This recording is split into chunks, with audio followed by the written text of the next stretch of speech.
Good morning. A very warm welcome to the 8th edition of the International Wushu Federation Sanda World Cup. For this year pays a visit to the historical city of Xi'an in the Shaanxi province, home of the famous Terracotta Army and a true martial arts stronghold. Well, my name is Simon Wilcox, your commentator, as we move into day 2 of the competition.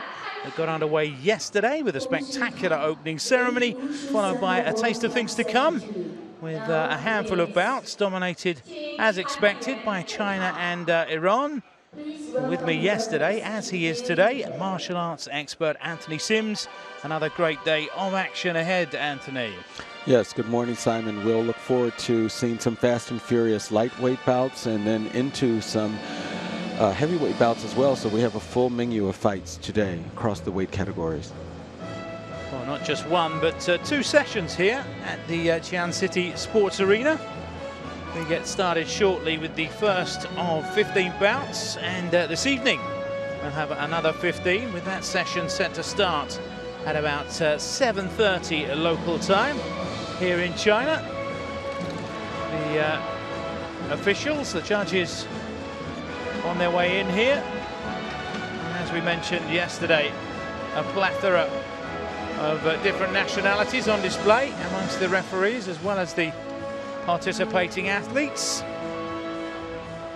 We're just looking through today's schedule. Pedigree is unquestionable. So many medalists. Any particular weight class you're looking forward to seeing, Anthony? I'm looking forward to seeing our men's 48 kilogram. This weight category always gives us very fast, exciting fights, and our first fight between China and Sri Lanka should be an exciting one to start the day. Well, it's nice to see that we're going to have a Chinese fighter in our very first bout. Well supported, of course, yesterday. Not quite as many people here today. I'm sure that the arena will fill up during the course of the day, and perhaps more people turning up for the evening session. We have a couple of fights with the Philippines and Indonesia, and then also Vietnam and the Philippines. So this should be some exciting fights in those lower weight categories as well, Simon. And looking through today's program, once again, it's a testimony to how much this sport has grown after leaving its spiritual home, if you like, here in China. The ripples are worldwide now. We also want to remind our viewers that the 8th Sanda World Cup actually is made up of folks who have pre-qualified in the World Championship. So we have the elite fighters from the various weight categories fighting here today. It really is the highest standard you can find. As I mentioned yesterday, it's good for the fighters, or at least good for the fighters' purses, as there is prize money on offer here. Around $1,475 US going to the eventual winner in each category. $885 for the silver and $443 for a bronze medal. Of course, plenty to look forward to next year as well. It's a big year for the sport. The World Combat Games coming up next year, and the 14th World Wushu Championships, which will take place in Russia this time around, Kazan. Well, without further ado, it's time to get the action started here. Looks like our fighters are marching in, Simon. As I say, the host nation in the thick of things straight away. Zhu Jiwei. Simon, one of the things that our viewers will notice is that there's no headgear or body protection for the first time in the World Cup for our male fighters. An interesting development. See how long that lasts, whether they'll choose to keep it that way. Zhu Jiwei's opponent in this first bout from Sri Lanka, Wickramaditya Lakshman Gunasekera. That's the only time I'm going to say the whole name. I hope you don't mind, Anthony. Zhu Wei, of course, world champion from Jakarta last year. So he's going to have his work cut out for him. Kuna Sakara. And as you can hear straight away, the home support's very audible here inside the Xi'an City Sports Arena.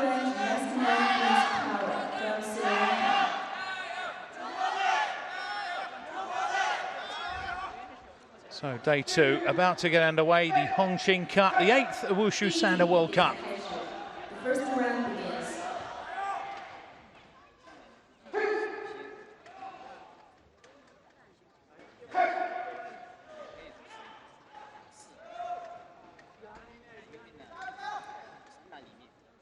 Each fighter feeling the other one out in the first few seconds of the match. We're 15 seconds underway. Worth mentioning, it's pretty cold in this arena. Might take a while for the boxers to get warmed up, quite literally. Well, it's a lot warmer on the Leitai with the lights there on the platform. First points of this match taken by the Chinese fighter.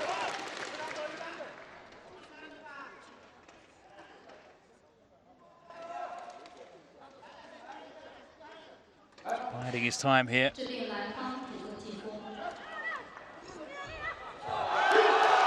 There's a throw off the platform, but no score because Kuna Sakara was holding on to Zhu. Trouble finding his striking distance early on here, the Sri Lankan. Good speed from Zhu. You see the attack right after the miss. Sort of a trademark of his and quite a few of the fighters from China. Kuna Sakara missed both with the hands and the feet early on, coming up short. One of the things we noticed in the fights yesterday and again today, these fighters know that they're fighting top competitors, and so you see a lot of waiting and trying to figure out how to get in from both fighters. It doesn't get any better than Zhu Wei. Being backed into a corner here, leaving himself open. These top fighters so good at working their way in from the edge of the Leitai. So a perfect example of how that can be used against you yesterday. The fighter from Lebanon. Inside the last 10 seconds. And that first round clearly going to the world champion, Zhu Wei.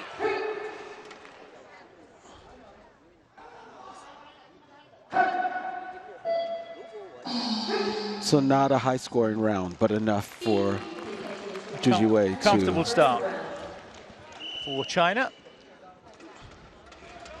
And their confirmation then that Zhu Wei could take out that first round.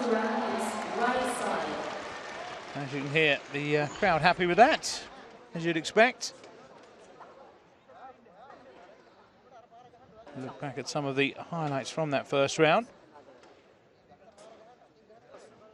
Well, there, an attempt to counter from Kuna Sakara. There's a great timing from Zhu.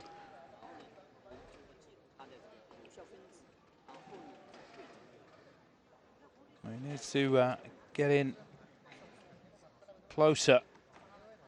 The Sri Lankan swung a few punches and a few kicks, but it's been off the mark. Such is the respect that he has for Zhu Wei. So here we go then, round two.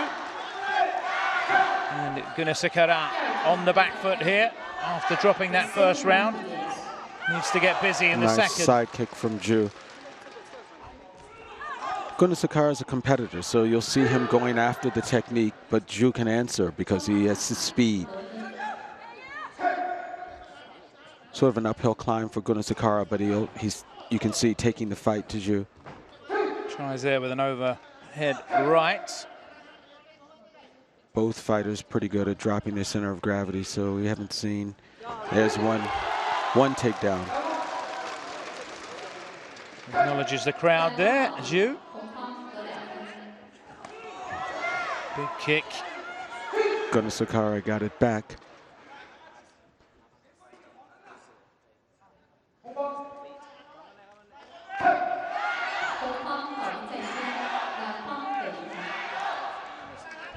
Has the lead in this second round, the Chinese fighter. Sakara has a pretty quick side kick, so we'll be looking for that to come back out again. You can see him measuring the fighter for us.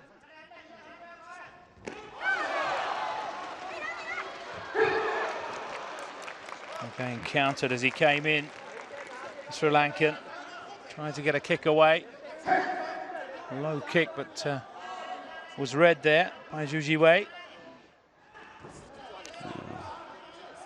We see a little bit of desperation here in this last minute of the fight. Sakara's had trouble penetrating this defense. And again misses. There he gets the takedown. Points on the board in this second round, but still a lot of work to do for the Sri Lankan if this fight isn't going to finish early.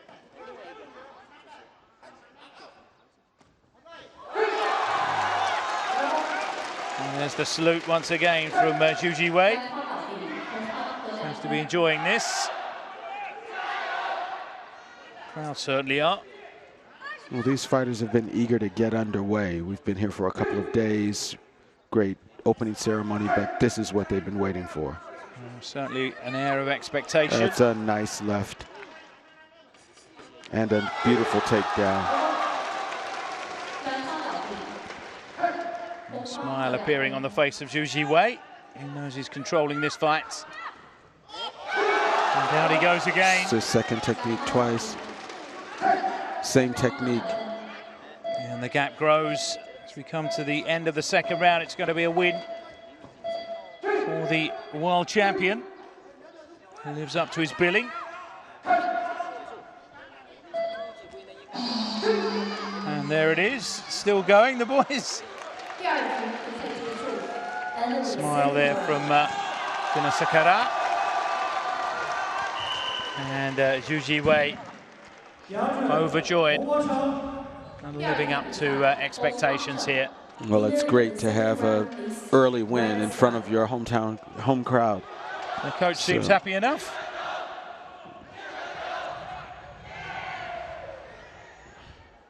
So our first bout finishing. There's that side kick. With a win for China.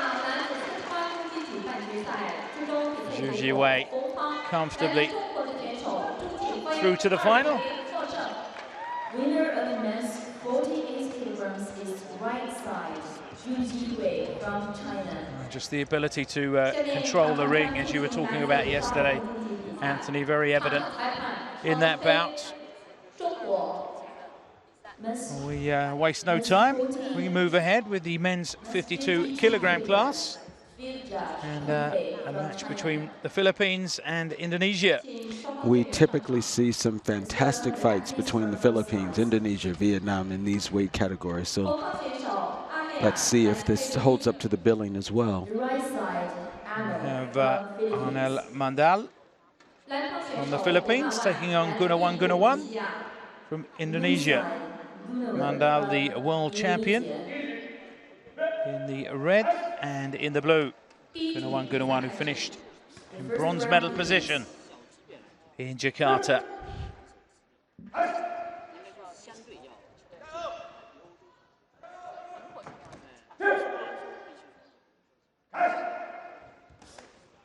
Nice hands there from Mandel.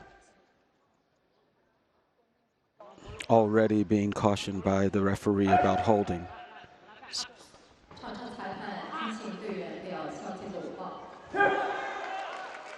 Eventually gets him down.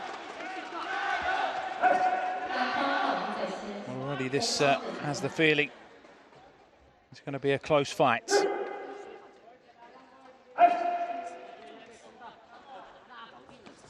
That's a beautiful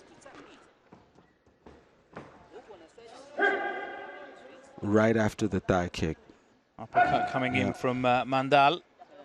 Doesn't connect though. Trying to sweep that a leg away. Gunnar one.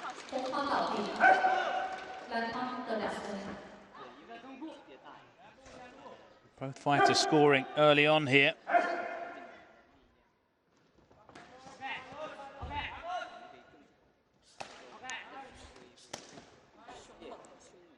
Okay, trying to put the combinations together. Landing after the kick with the left hand.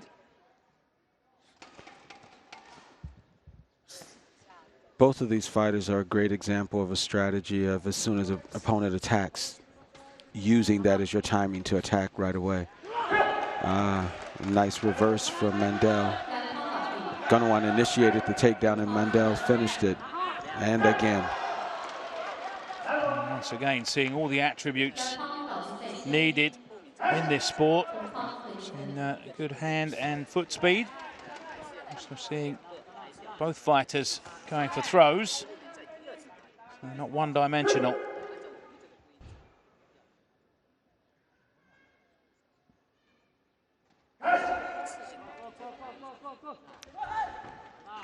Inside the final quarter of this first round.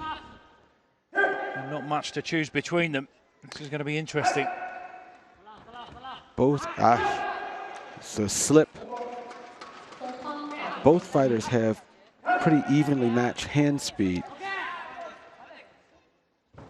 It has been a matter of these points, the takedown, the 1 point here or there. You see not a huge difference in the point spread for the fighters. Picking away at one another. Mandel just edging out with the... Over to the judges. This will be interesting.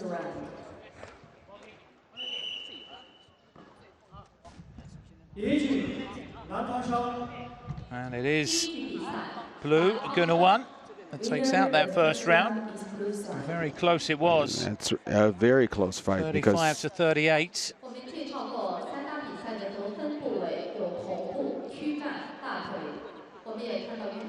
And those were the techniques that added a couple of points for Gunnar one, because Mandel was pretty much in the lead for most of the fight. So more of the same then needed from Gunnar one, who has the world champion on the back foot. As you say, similar styles.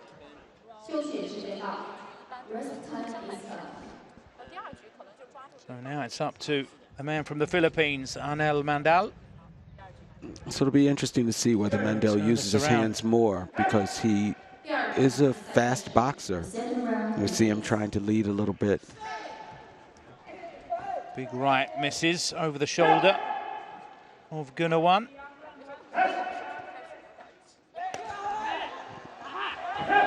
Heavy kick, but he was waiting, Mandal. Nice push kick. Looking for the uppercut there, Gunnar one. Okay, not connecting. And there's an overhand right.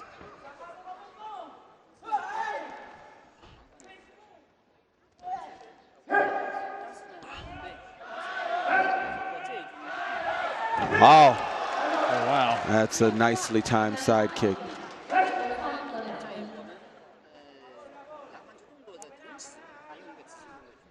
It's almost surprised himself there, Gunnar one.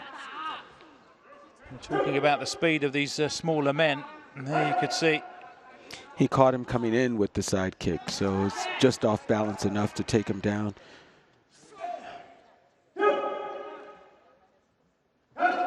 These punches in the clinch don't count, but with these fighters without headgear and body gear, they make a difference in just the physicality. Toll, yeah.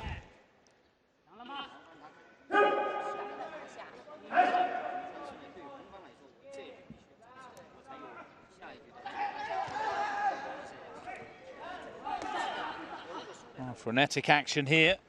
We see Mandel really trying to pull away here in the second round. He's certainly gone about his business in this second round. The aggressor. But Gunnar one coming back at the end of this second round. Inside the last 30 seconds now. So here is where Mandel has to use a strategy, his corner, letting him know where he is and to be able to hang on, because Gunawan did come back in the fight. Again, within striking distance.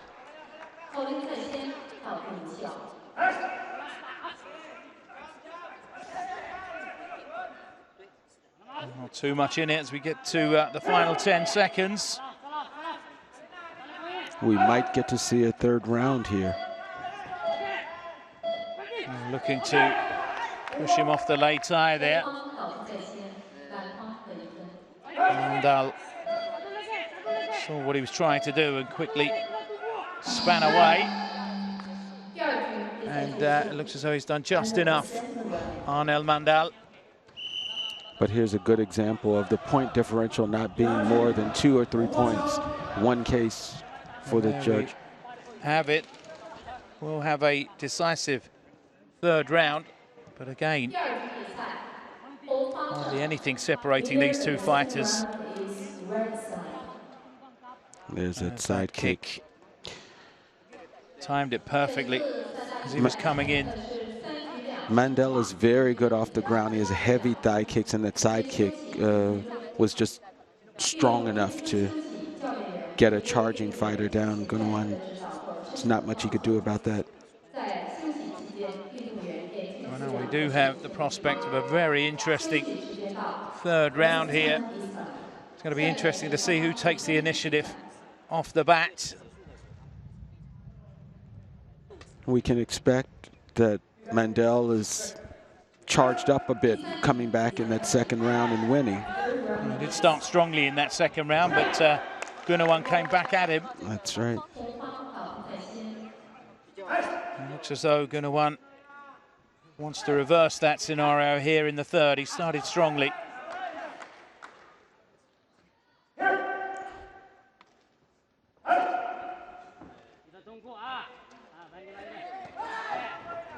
Missing with that left hand.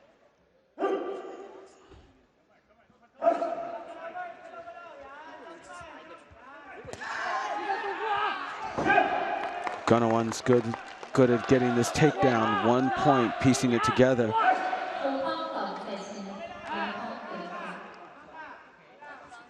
Both of these fighters in sort of a do-or-die moment for that third round.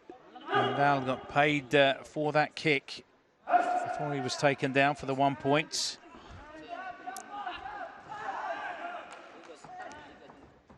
Okay, trying to sweep that left leg away. And Mandel has been effective at. He's been effective at being able to.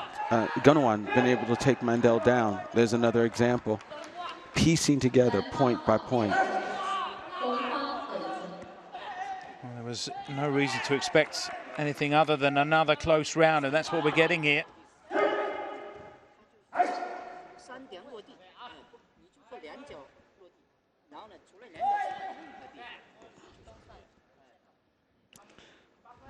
In this case, Gunawan is keeping up his strategy while Mandel needs to change up a little bit if he's going to make a difference. They get in this clinch. Gunawan has been the one to get the takedown there.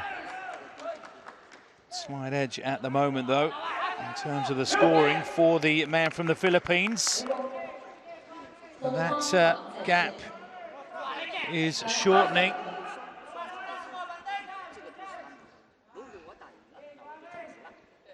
Still has some work to do, though, if he wants to make that final.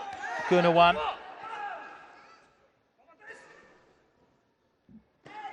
The last quarter of this round. The business end of this match. And Gunawan is down. Yeah. And there's another 2 points to give him a solid lead there. The final nail in the coffin for him.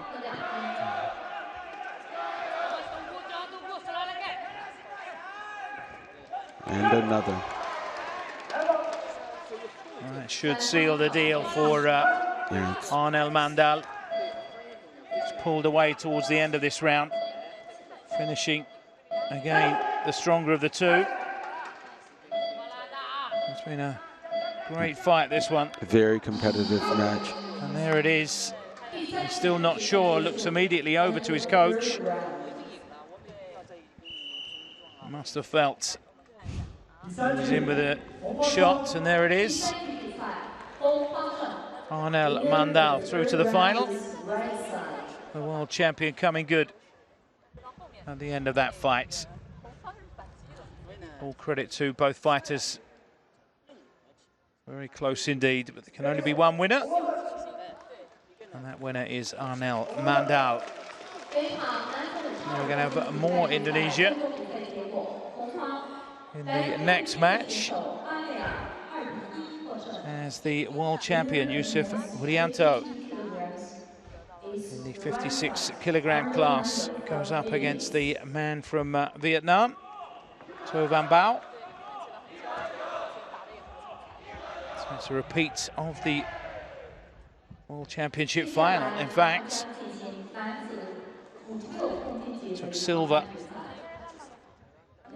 in 2015 and silver at the World Cup in 2014. He certainly has pedigree, the man from Vietnam.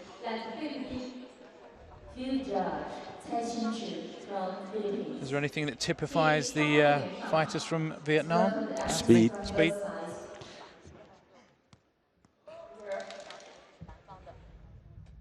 So during the warm-up, pretty ferocious even during that warm-up. The right side, Yusuf Widianto from Indonesia. So Widianto in the red, Blue side, To Van Bao in the blue.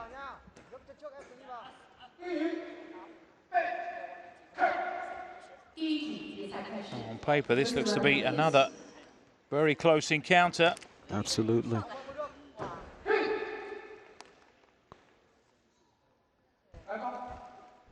First blood to Vietnam.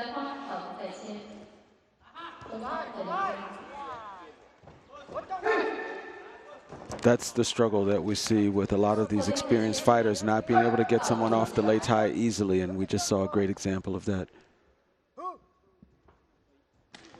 That's a nice kick. Good timing, that one. He was on his way in. Another nice kick from both getting good roundhouse kicks there, and there's. These are heavy kicks, despite these guys only weighing in at 56 kilograms. It's the leg speed I mentioned.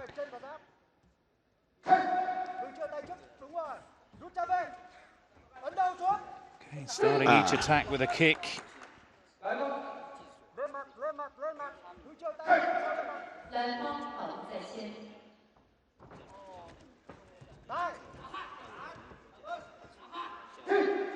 Well, Yusuf Widianto is taking command in this round. Still plenty of time left, though. So a couple of times where he's been able to catch Van Bao's leg, and that takedown is 2 points each, and we have another 1 point, so that's 5 points there, and that's really what you see. Haven't seen a lot of punches landed from these guys. Most of the points have been from the takedowns, a couple of kicks. Just picking away, harvesting the points.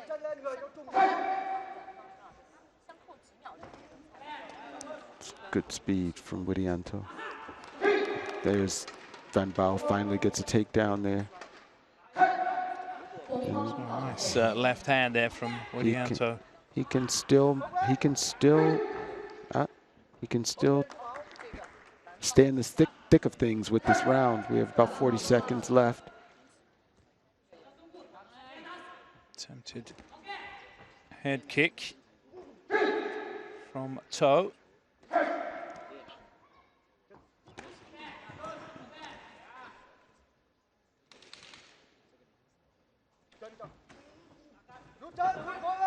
Plenty of points being scored. Both fighters off the lei tai. Actually, one of the things that happens in Sanda is that the kick might have been up, but if it wasn't a clean kick, what didn't move the opponent, wasn't strong enough for the judges to score it, we might see it as a kick, but it wasn't a scoreable technique. There's a straight left that should give some points.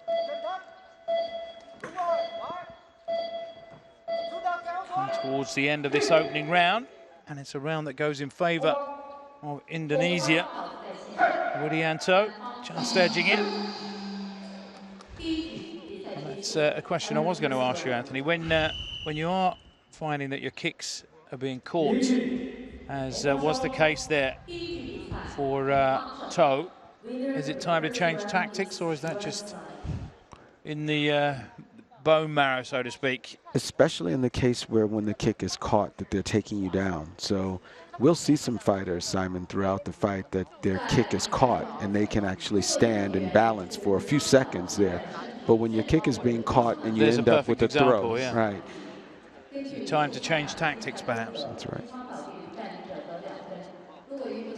If we saw the count of the kicks, you'll see a lot of low thigh kicks. Once people get that kick up, and if your opponent's really fast off the reaction time, that high kick can be caught, even the side kick. So a lot of people feel safer with the thigh kick. It's a low kick, fast off the ground. Widianto's good timing, so he's catching some of these kicks from Toe. Toe is strong legs, but Widianto's good reaction time. So here we go then, round two. Indonesia in the driving seat. There's a nice throw from Toe. It looks as though the Vietnamese fighter is looking to take this into a third round. It was red down first. Oh, no score. So off to a strong start then. Toe.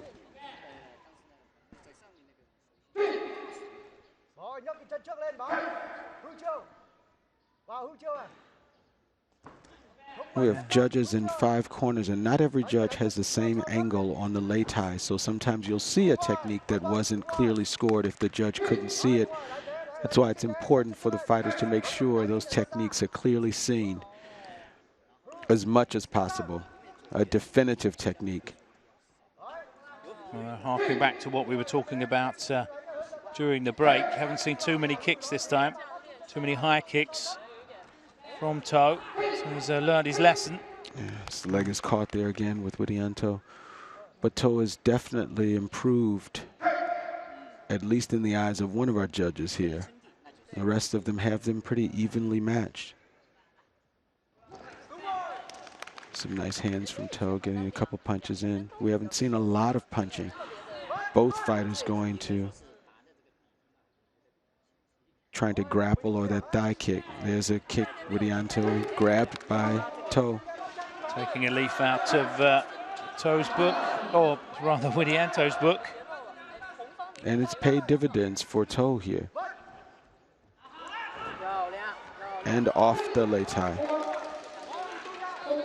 So be quick to react when you see the opportunity. Toe's really mounted a comeback here.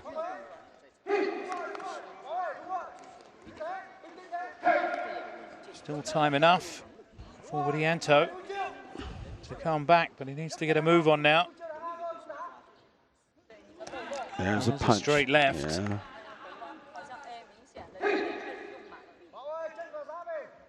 Straight down the pipe with that There's a left. Well, here he kick comes. that was telegraphed way too much and made it easy for Widianto.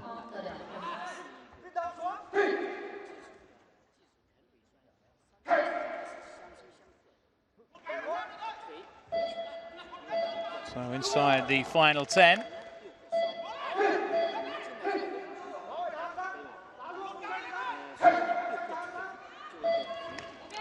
There's a nice thigh kick. Still not clear who's taken this round. Looks like it's going to go to Widianto.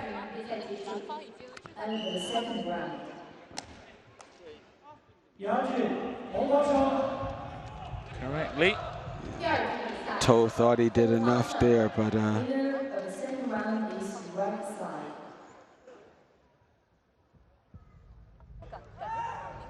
he's frustrated. yeah. As you'd expect, but he certainly gave it a go in that second round. Yeah, he came back in the second round. He's disappointed he didn't keep it tighter towards the end. But there were some split decisions there among some of the referees. So it's understandable that he was frustrated because he thought he was pretty evenly matched there. It's tough. And just a few points in it. And it's Yusuf Widianto who goes through. There's toe.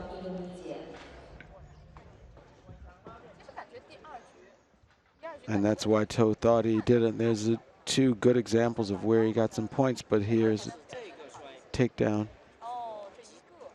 That sort of typifies what went on during that fight. As we move on, and moving up in the weight classes, we get to the men's 60-kilogram class. And our first look at a Russian fighter, Ali Magomedov, World Championship silver medalist in 2015. Took the gold back in 2013. Certainly some pedigree there. And he's up against a Vietnamese fighter. If I'm not mistaken, Ali's brother's fighting here also, right? Don't we have two? You could be right. Could be right. Vietnamese fighter Pui Giang Trong. No, that's the other fighter, that our other Russian fighter, it looks like. A friend of yours in charge of this one. It's one of our very familiar faces, Alexander from Kazakhstan, is a platform referee there. So Russia in red, Vietnam in blue.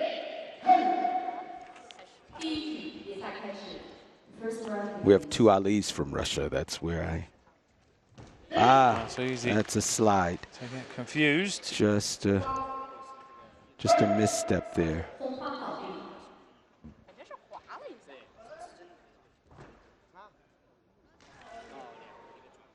It's a nice spinning side kick from Ali. See really strong, compact punches. Quick hands from Pui. Nice push kick there.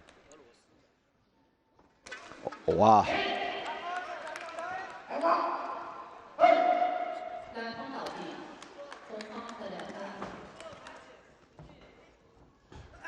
Both these fighters really throwing it all out there early on. A very active fight. Trying to take the initiative early on. The Vietnamese fighter quite happy to give up the center of the ring to the Russian, working from the outside. And good upper body strength there.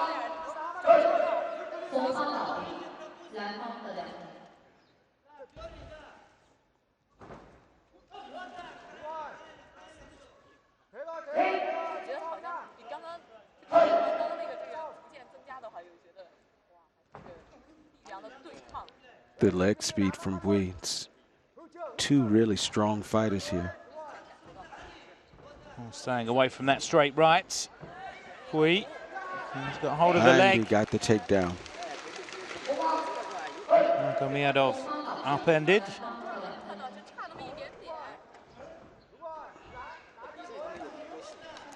We see a very evenly matched fight so far. It really is.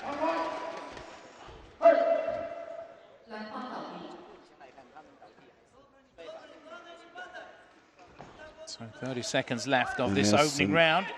He's up again. And he's down. So again, showing how strong he is.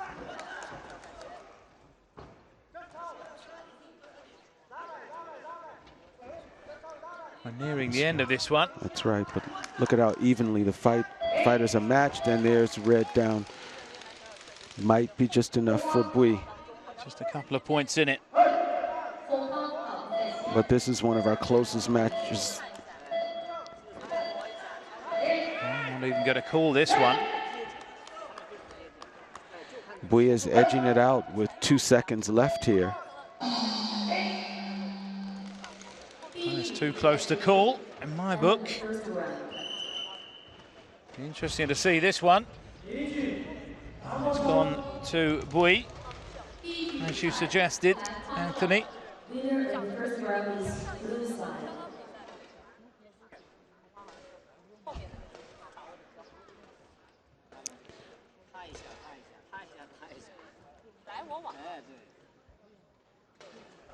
We see that strength from the Vietnamese. Look, he was on the edge of the lei tai, and he still fought back to get a takedown on Ali.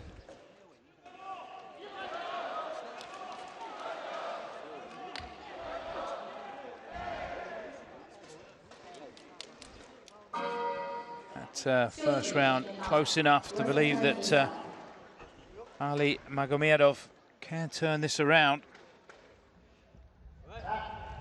Nothing to choose between these two.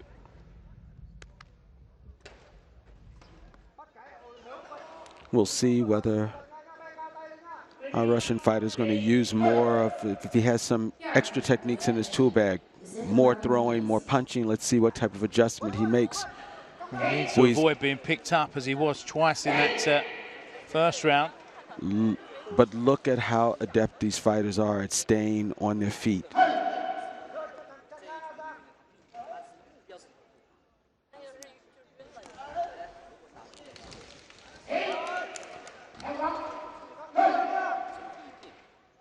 First blood to Magomedov.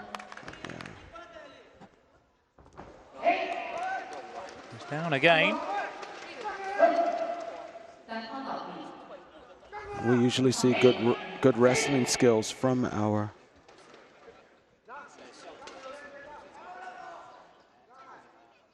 Just tucking the singlet back in.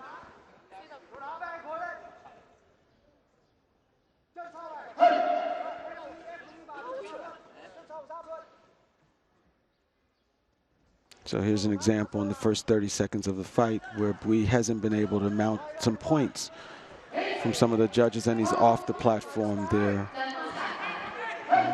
Slow start from the Vietnamese could cost him. Finds himself behind here. And he's off the platform, and the round is over. Platform, so quite a comeback there from Magomedov. Wasted no time in leveling things up here. Winner of the second round is right side. Oh, difficult one to call now. Magomedov certainly having the better of that second round. Pendulum swinging in his favor. That round was a matter of one takedown with 2 points, 2 takedowns with 1 point, and then off the lei tai twice. So we didn't see a lot of technique, scoreable technique. There's a spinning hook kick that missed, but there's a takedown that's 2 easy points. We've seen other fighters that have been able to hold on to the fighter's arm and not be pushed off the lei tai. In this case, twice, we really, because he wasn't able to do that, lost the round. We've seen him at the edge of the lei tai. Didn't seem to get going in that round at all. Yeah. The Vietnamese. Sure, he'll be a lot sharper at the beginning of this third round. Absolutely. We can expect that Ali's going to give us pretty much the same. He wants to get this over, save some energy. And he's seen a very effective short round. There we go then. The deciding round. The third round begins.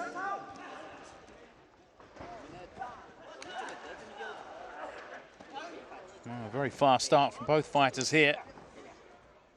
Well, down goes Bui.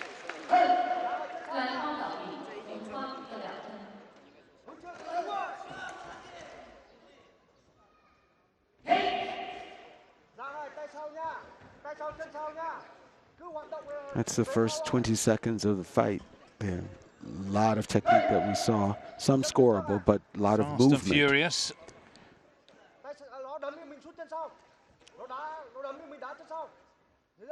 It's lead at the moment for Magomedov.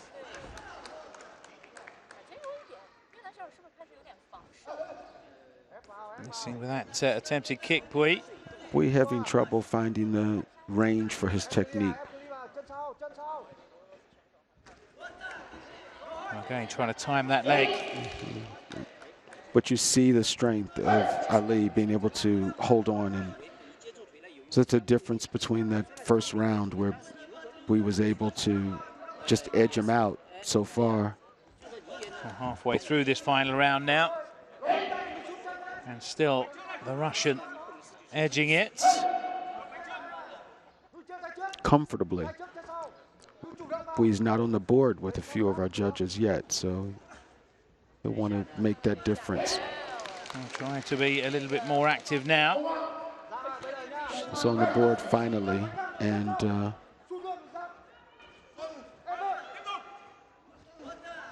certainly trying to take the fight to Magomedov, but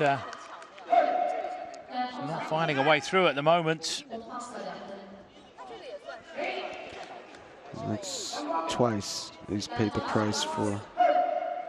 Starting to tire perhaps towards the end of this bout. Well, he's going to try to take Ali down, and that hasn't worked effectively for him. He's off the lei tai.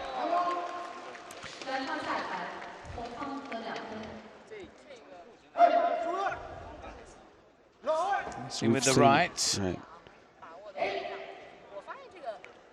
tired looking handwork coming in. The end of a tough fight. And still going out there. And this looks like going the way of the Russian. Pretty comfortably.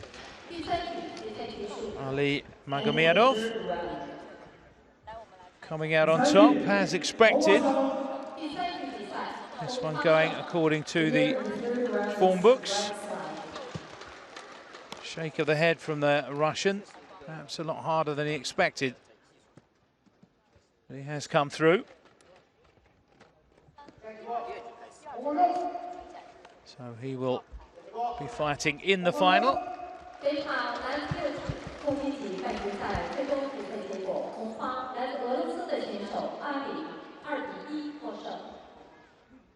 The winner of semi-final See some of the action again here. Right side, Ali Magomedov from Russia. You can see the speed of these attacks.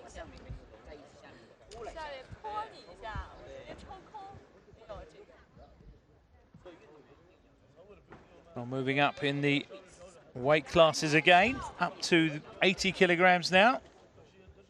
And first look at an Italian fighter, Domenico Stabile, taking on George Aid from Lebanon.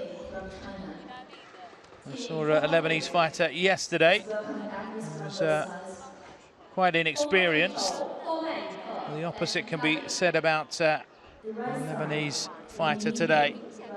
World Championship bronze medalist last year.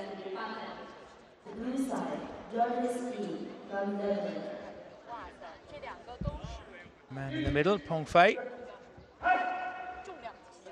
The first round begins.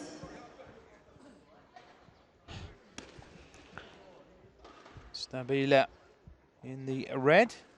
Don't know too much about him.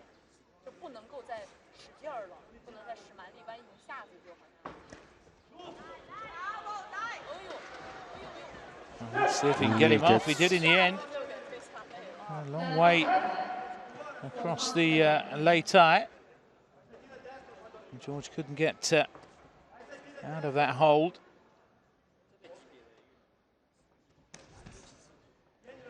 There's plenty of time to try and get him off the mat again here. Stabile. And this That's first a beautiful round. combination from Aid.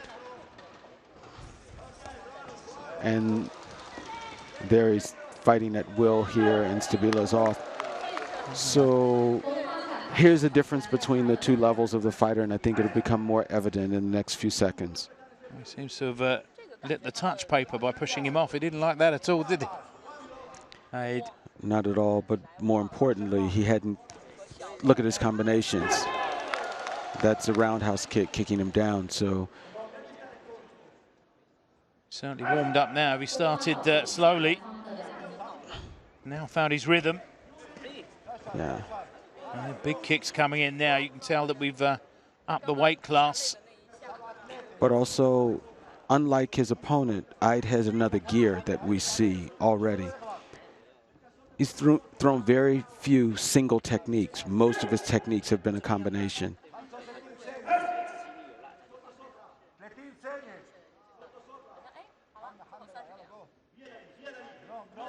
His first period of inactivity. It's been very lively.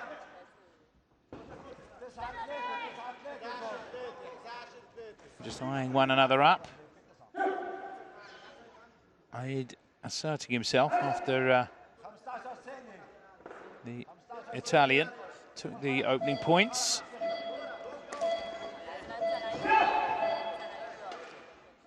As we come to the end of this first round, comfortable lead for the man from Lebanon.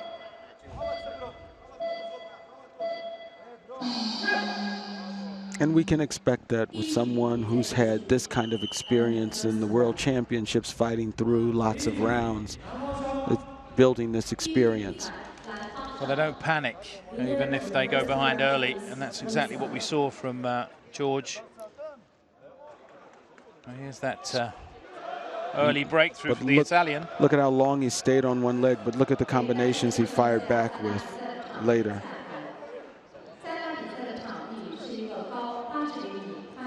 As you say, it's not single punches. Right. The force of his kick went into his gloves.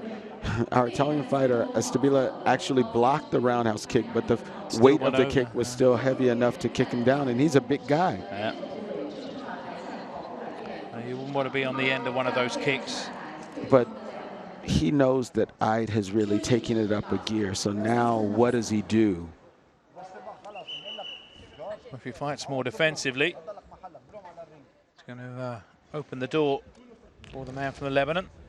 Well, what's key for him is to have combinations. One spinning hook kick, trying to catch one leg won't be enough. Ide's not going to give him that many looks, and there he is trying to put some combinations together. However this goes, it's a great experience for the Italian.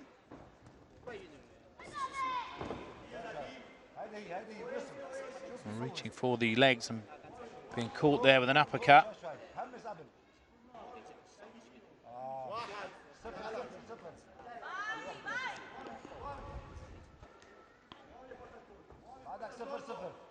Avoiding the kick, trying to lead with a jab, but again not following it up. And singles aren't good enough. No question that Stabile is making a good showing here on the Lei Tai at this level of competition. Like you said, good experience for him. Well, there's the combinations That's right. again. And they're not just throwaway slaps, there's a lot of power in those punches as well.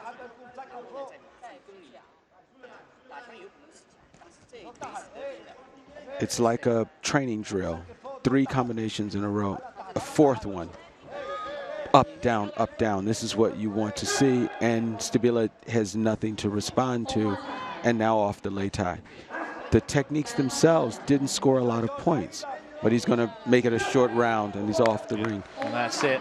Yeah. That brings this contest to an end. Well, he wanted to conserve some energy, and he realized that he could get his opponent off. Why not shorten the fight and save some energy? Well, he certainly worked on his timing there. His combinations were working well, so looking good going forward. George Ide from Lebanon. And back to the drawing board somewhat for Domenico Stabile. He was up against a class opponent. He's only going to get better. Sure. Happy with that win. Looking like a class act there. In this instance, what Stabile gets to take away from this fight is a lot of experience about when he looks back at this fight, what he needed to do, which can only help him when he's in another Sanda fight. How do you control the ring? How do you stay on the Lei Tai? How do you control the space to the center so you're not so easily pushed off? We'll look back at the tape of this match and see himself what he can improve upon. Well, now we have an interesting match, the men's 85-kilogram bout between Amir Fazli from Iran. And that's an interesting character, beaten one of the poster boys of the sport of Sanda for so many years, Muslim Salikov, back in 2013 in the 80-kilogram class. Now boxing in the 85-kilogram class. Amir, world champion last year, up against the man we saw yesterday, Xavier Foupapokam, world championship bronze medalist from France.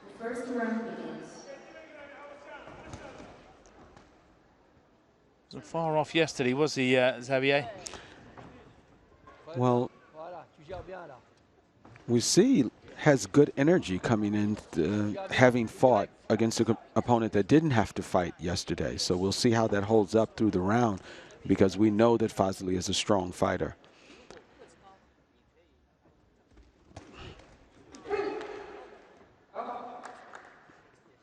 I can see slightly better precision in Xavier's technique this morning. How that holds up in the, we're only in 20 seconds of the fight. Let's see. Goes down there following that attack. And he hasn't had to weather many heavy blows from Fazli, so we'll see what happens when he starts going through the gears. Fazli's trying to get he's a slightly shorter fighter, so he's trying to get his range with Xavier. Xavier's off the lei tai, and there's one. He's going to take him with him, but he managed to find his way out of that grip.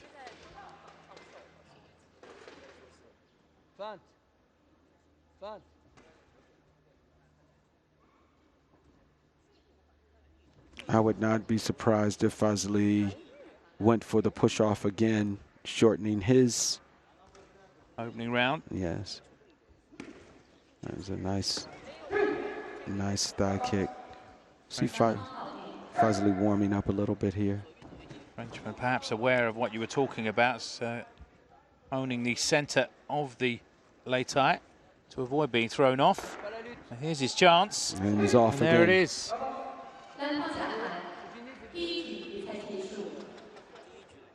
So the first round then going to the world champion. When you look at the point spread for what Fazli built, we also have a case where these fighters know that Xavier, strong fighter, was able to be pushed off the lei tai yesterday. So it's possible, it's in their mind, it's possible, and Fazli's just done it again. And correct me if I'm wrong, Anthony, if a fighter falls during an attack of his own, even if the opponent isn't part of that process, it's still a point. Loss of balance. If it's a loss of balance and he falls and the opponent is still standing, that opponent won 2 points. Okay. It's costly to miss time and attack. We saw it there in the first round from Xavier. That's right. So in this instance, there's this interesting scenario. Fazli wants to get some techniques out because he wants to warm up. He's got more fights coming up, and at the same time not spend too much energy. So we might see this balance of using the fight to warm up and at the same time not expending too much more energy, because Xavier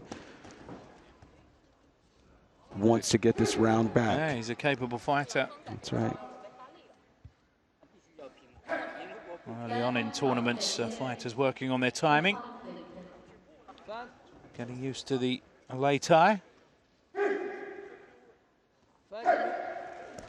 That's a nice combination from Xavier. Ducks away from that punch. So quick there. He ducked away.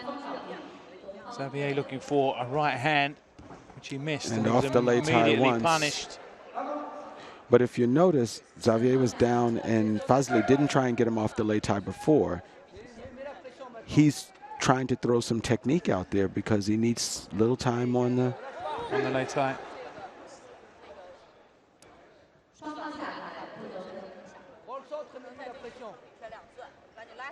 So using this as a type of sparring.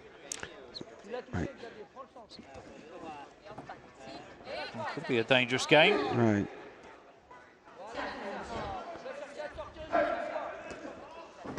And there he's to get him off the lei tai again. So he's had about a minute there, and maybe we need to get this over with. Yeah. Xavier hanging on. Xavier is rangy, so Fazli's really trying to figure out how to do it, and Xavier hung on that time.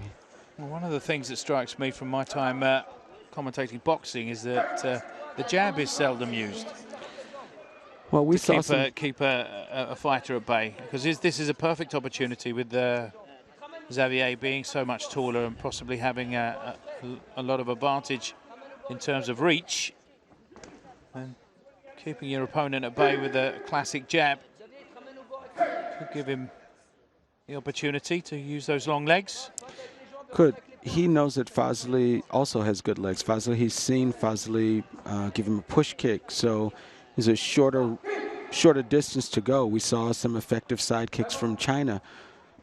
Shorter distance to go, that leg coming up high, someone getting in. Obviously been cut there. Fazli has a cut over his right or left eye.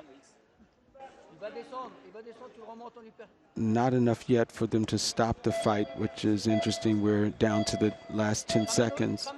But it will make his next fight interesting. He's going to go safely through this one. Xavier clearly brought a lot of energy to this fight. You see him worn down a little bit. They've done a lot of wrestling, but he fought a very strong opponent this morning, and he really tried to hang in there. Well, it's 2 tough fights for the Frenchman. For sure. It's going to be an interesting last fight in this round robin between Wang and Fazli.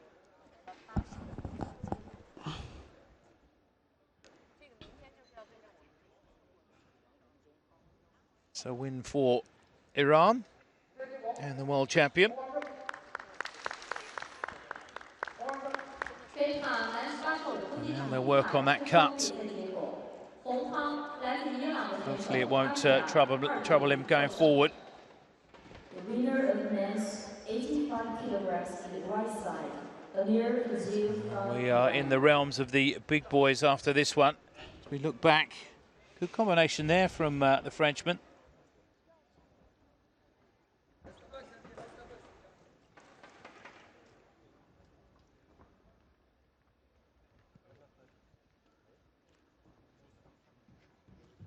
Next contest then, the men's 90-kilogram category. Belarus and Romania. Belarusian Ilya Varchenya, World Championship silver medalist. Last time out in Jakarta against Mihai Ignat, who took the bronze in the same tournament. And this also a single round-robin format. Another great testament to the reach and diversity of the sport. Here we have Belarus and Romania. 2 Eastern European countries. Medalists. Varchenya in red, Ignat in blue.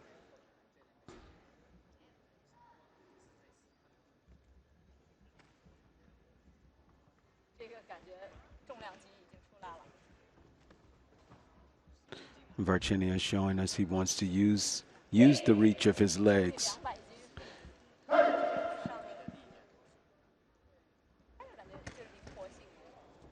Just missing with that kick. Varchenya ducking away.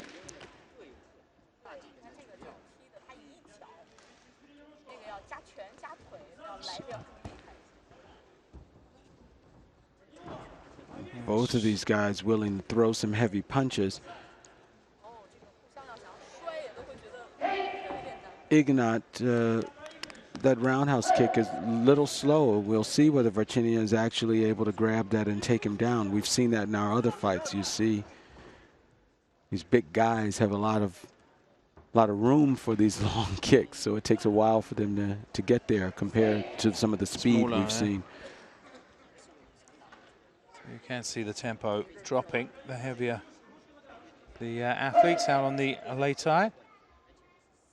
On the other hand, they do have the power.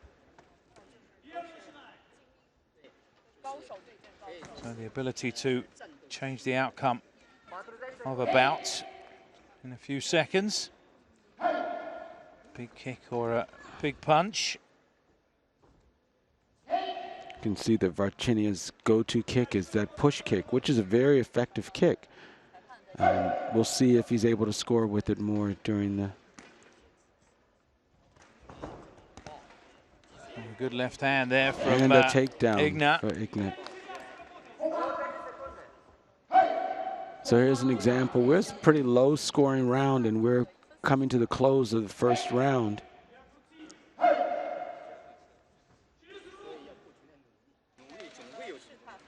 Slight edge as we get to the last 10 seconds for the Romanian.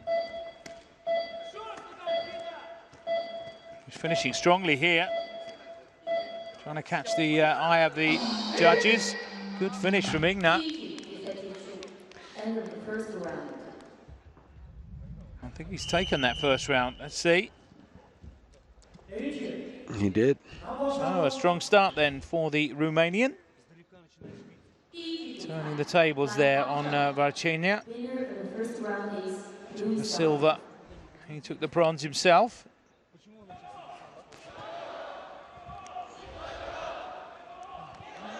Good handwork towards the end of that round from Ignat. Here's an example of fighters that were pretty active for the entire fight, but a low-scoring round, which means that the techniques weren't clear enough for the judges to score them as points. But they were active. You saw very few times where the platform referee actually broke them for clinching. Unlike some of our other fights, that there are a lot of warnings for clinching and for extended time holding, not attacking. See if the rest of the fight follows the same script. We'll see if Ignat has some energy left in the tank. He was throwing some continuous blows at the end of that. Yeah. And that's another characteristic of the bigger fighters. They do tire quicker. Varchinia looks like he still has some energy there.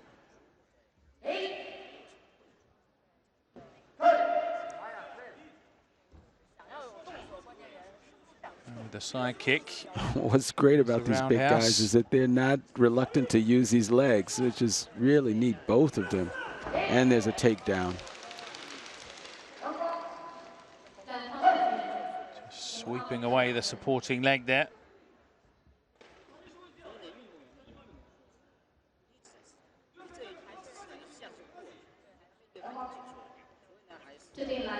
That gesture is for an opponent to attack because they've spent too much time not engaged. You'll see the referee point alternately to Hongfeng, which is red, or Lanfeng, which is blue, if they haven't engaged.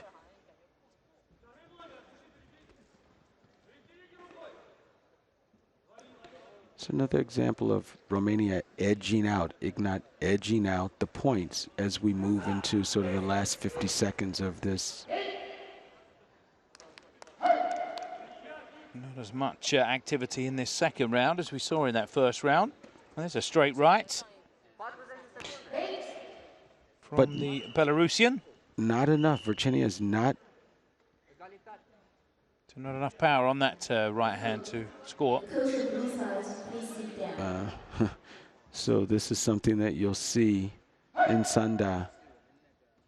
Directions from the head officials to have the coaches stay seated during the round.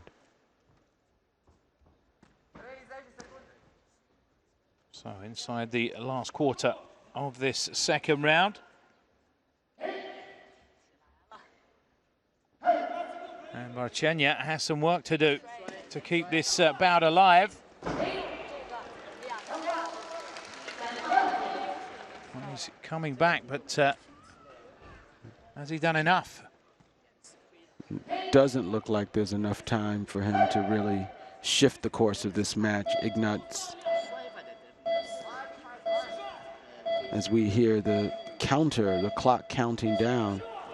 And again, maybe Ignat, he's coming with a flurry towards the end. It's going to be tight. It looks like he may have done it. So there's changing the course of the fight within the last 9 seconds of the fight. So well called there, Anthony. Correct, Ilia Varchenya has forced us into a third round here. So Simon, we saw a bit of a lull in the second round. So now this really pushes these fighters who were a little bit winded for the second round, and now they're in the third round. And you can see blowing hard. That's right. Worth the effort. He's now back in this fight. Both of them have been medalists, so we know that they know how to bring a fight and win a fight to medal. We'll see what they have in the tank left here for the third round. Ignat has shown us that he can flurry when he needs to, so let's see if he goes to using some hands there. It's risky to leave it so late on. See if he uses the same tactic. He's used the same tactic twice. Didn't pay off in the second round because Varchenya matched him. Belarusian straight into his boxing stance. Beautiful right cross there from Varchenya. Not scored by all of the judges, so they didn't all see that as a...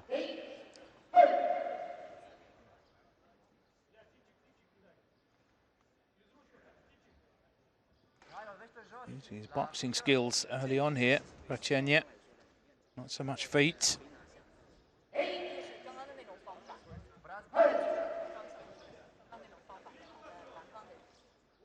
Tucks in behind that guard again to unleash that right hand of his. There's good speed with... Well, there it is. Caught him coming in. Big right hand from Varchenya. It's body shot from Varchenya. Tries the left hook. Comes up low. Oh, needs to put his foot to the... There's a push kick, and Ignat wasn't able to hold on. He had the leg, but he wasn't able to hold on.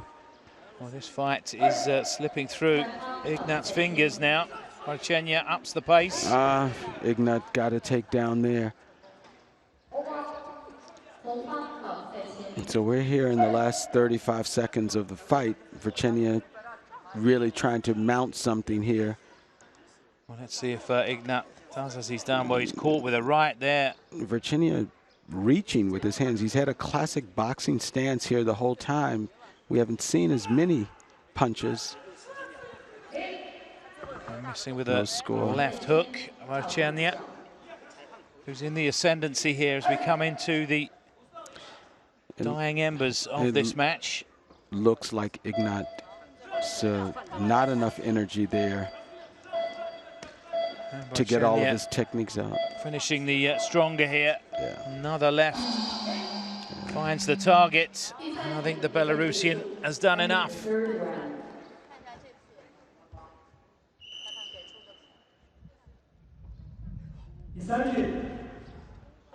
there it is, confirmation. Ilia Varchenya, the World Championship silver medalist, wins his first match in this round robin. We will see Mihai Ignat again, of course.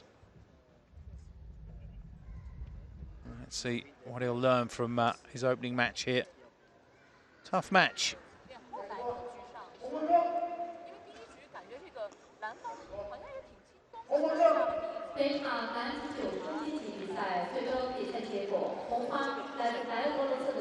Time for the last of the men's bouts on day 2, first session. And we move on up to the big boys, the men's plus 90 kilogram category. And a repeat of the World Championship final. Mortaz Abdel Salam from Egypt. Man with the big punches up against Xi'an Abduraimov from Kyrgyzstan.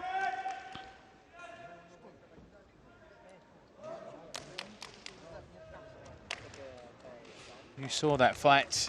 I did. What a great opportunity to come back and have a chance to rematch again. That's the beauty of what the World Cup presents for some of these fighters. Making it through a large draw at the World Championships and then being able to come back and fight some of the folks that they lost against in the finals. Revenge in the air here. Raimov is a bit of a fan favourite in Jakarta. Made short work of his opponents in the earlier fights and was a bit of a favourite in the final, but ended up losing to Abdel Salam. Well, Abdel Salam imposing as well. You see him. He uses his size, even with a big guy, to... surprisingly quick with his hands. Yeah. Man, that size. Certainly has dynamite in those gloves.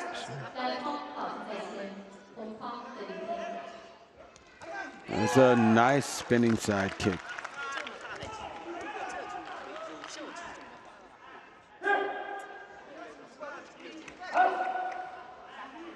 As you can see, Abduraimov, the taller of the two.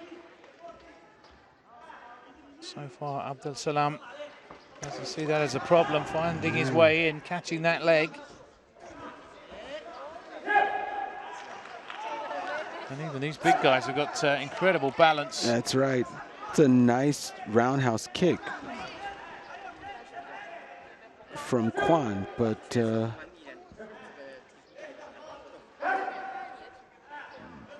Abdel Salam clearly ahead in the points, and no doubt exactly what happened for him in the World Championships. Able Just not been active enough so far. Biding his time, trying to find the Egyptian. That's a huge throw for Xi'an.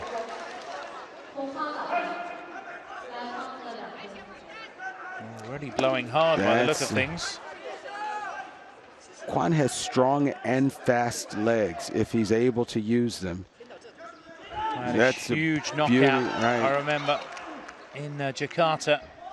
I think it was the Australian fighter he knocked out.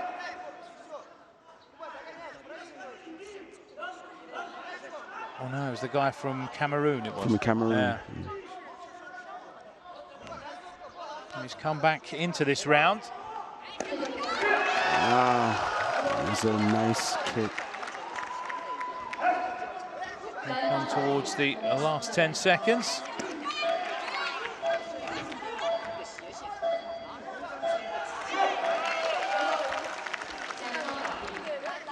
And the big boys putting on quite a show here. A nice fight for the audience, so we'll see some... I'll see how much they've got left in the tank now. That was a very busy first round, which goes in favour of the world champion. We'll see what kind of highlights we might have from these two guys. Well, it was a fierce start to this encounter. Abdel Salam throwing down the gauntlet straight away. That's a beautiful spinning side kick there, and a push kick.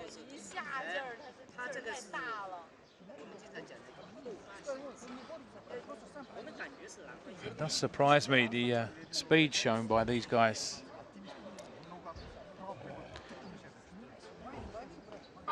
That is a great example of fighters at this level having both power, size, speed, and their ability to use hands and legs.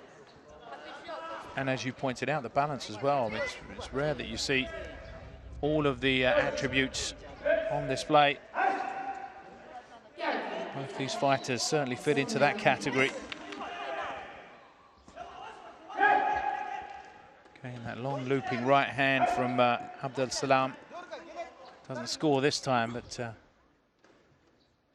dangerous weapon. Coming over the top of Abderraimov's guard. There's a measuring Kwon for that right. That's right. That big looping right hand. You watch him measuring him with his kick to get his punching distance. Not quite as busy a start as in the first round.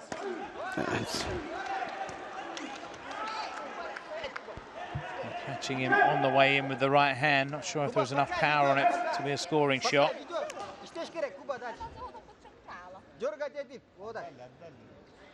And this is what has made the difference from Abdel Salam. We saw him answer a heavy thigh kick with another thigh kick of his own, but he also had that looping right that you've talked about.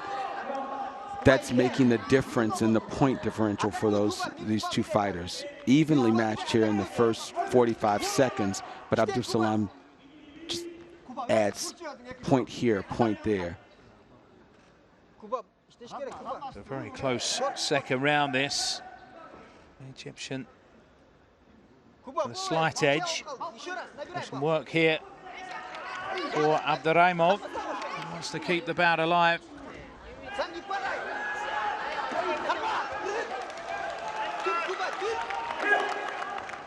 Urging him on here, his coach, Abderraimov. So here in the last 20 seconds, he's just edged ahead with that 2 kicks now. And Kwon got a few of those points back with the takedown. It's going to be close, but is it close enough? Abdel Salam held on there. Far more even second round.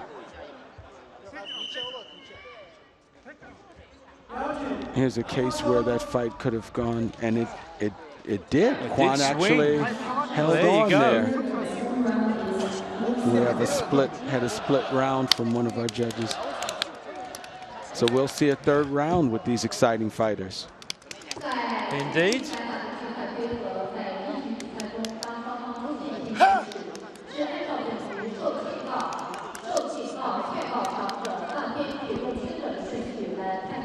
Kwon has to feel a bit energized. Well,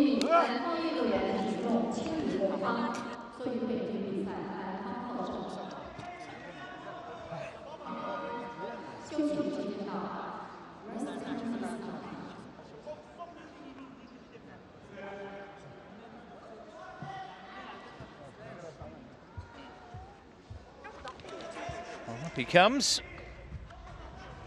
Our man from Kyrgyzstan. So there's a lot of water during the break, and the platform referee just told the corner that they have to clean them off before the fight resumes for what we hope is an exciting third round. They've both battled here. Everything to fight for now. And this is not a round robin, this is a semi-final, so final place up for grabs here. And this one could go either way. Well, there's that speed from Abdel Salam. And these guys, despite being heavier than the 90-kilogram guys, they both seem to be faster. Absolutely.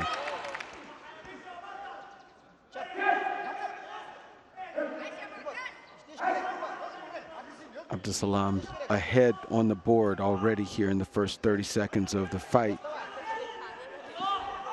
Kwon doesn't want him to build up such an insurmountable lead in the first minute of the fight, so he needs to get on the board if he's going to have a fighting chance of winning this third round. We know Abdel Salam is going to hang in there and throw a lot more techniques than Kwon does. He was blowing hard as he got back onto the lay tie at the end of, or the beginning of this round, but still seems to have some gas in the tank. Abdul Salam.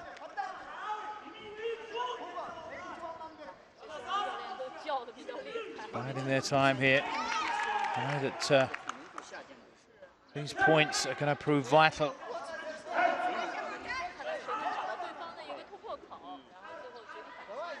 Hunting his prey, Abduraimov. And there's that booming right again. This time hitting the top of Abduraimov's head.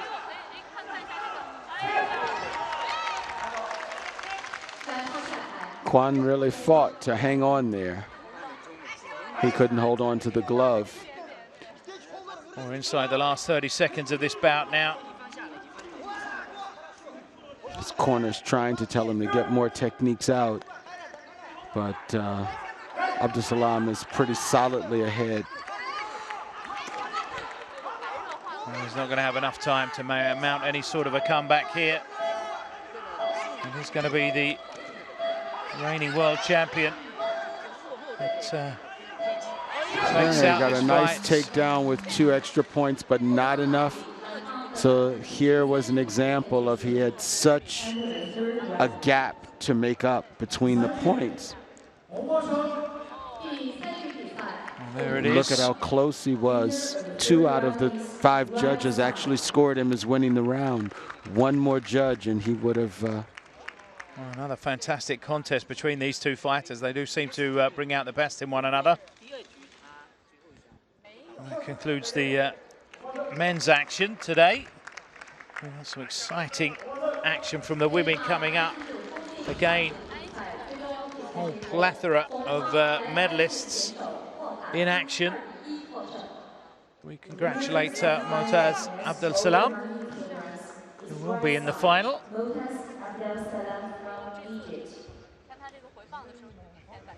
Over to the women next, and we start off with the lightest weight category, 48 kilograms. Where we have again a repeat of the World Championship final with Huang Luan-Ti, who took the silver, taking on Divine Wali from the Philippines. So we can be sure both of these fighters know what to expect here in the fight. And these fighters so quick, we probably have to wait until we see the slow-mo replays to actually see what's happened. Fast and furious, we've talked about it earlier.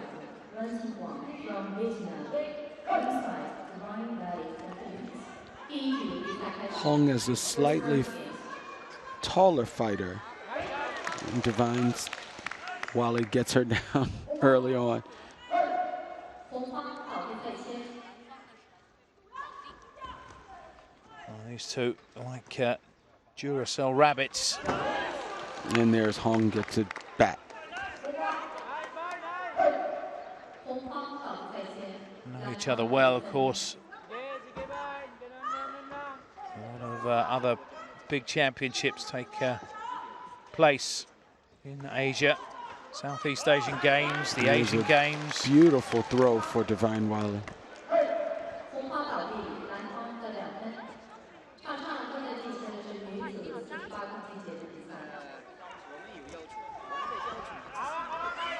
Trying to catch her with the kick, making sure that she took Huang with her.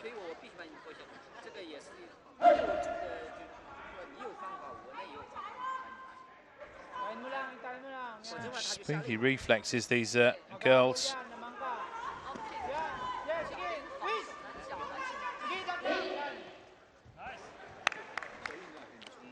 And no points scored.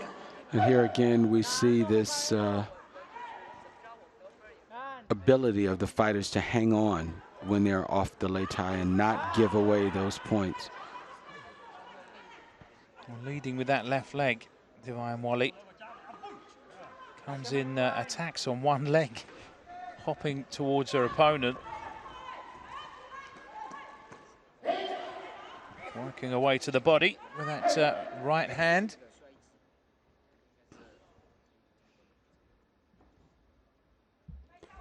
Hong still hasn't been able to convince all of the judges with her technique that she's thrown clear techniques. A couple of judges have not scored her points yet on the board. She's able with a big right hand there, but well, she's finally on the board with that takedown with Wally with all of the judges. There's that distinctive style again as she approaches, hopping on that right leg. That's a lot of confidence in your balance there that you see, Simon, there, and also egging your opponent to come on in.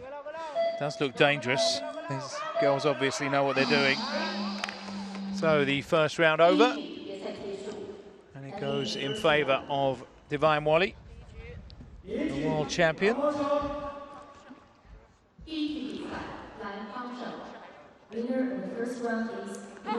Not a huge scoring round, even though they were busy. Not a lot of techniques that were scorable there. Pretty close in age of these fighters. The obvious difference here is when they're working on the inside, we saw a lot of punches to the body. The women still wearing the protective gear. It won't have quite the same effect as it does the men.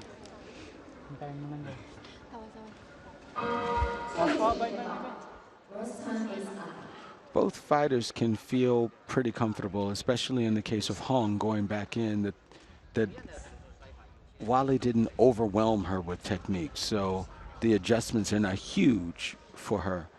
To get herself back into this. But you can expect again a frenetic start from both women. Wally has come out with some very good throws, so when they get in close, she knows that her wrestling skills are strong. As an example of it. Both women off the mat. Off the mat, but before they went off the mat, Wally scored with a takedown.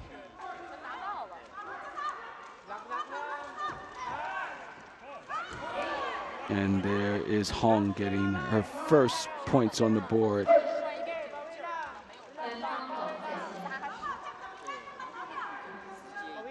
And once again, the Vietnamese fighter allowing Wally to get a nose in front in this round early on. Means that the pressure is on her.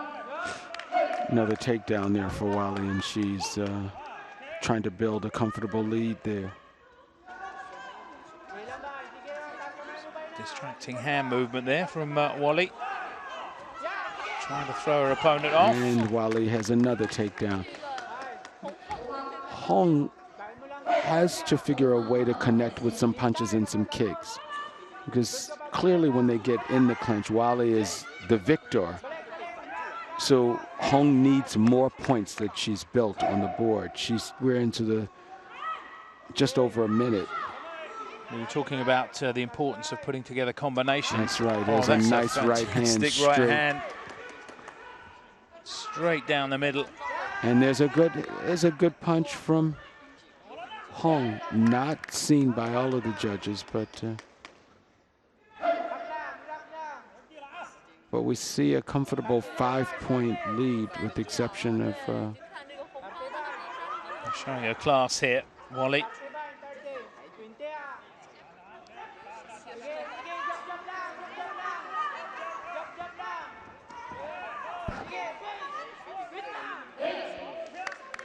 Leading with the kick and then into the clinch.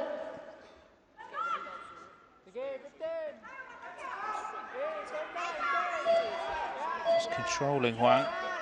And there's another throw. Divine has been able to have her way with throws there, and she's in double digits from some of our judges as we count down the last 3 seconds of the match. This is going to be a straightforward victory for Divine Wally in her first match of this round robin. So no surprises there.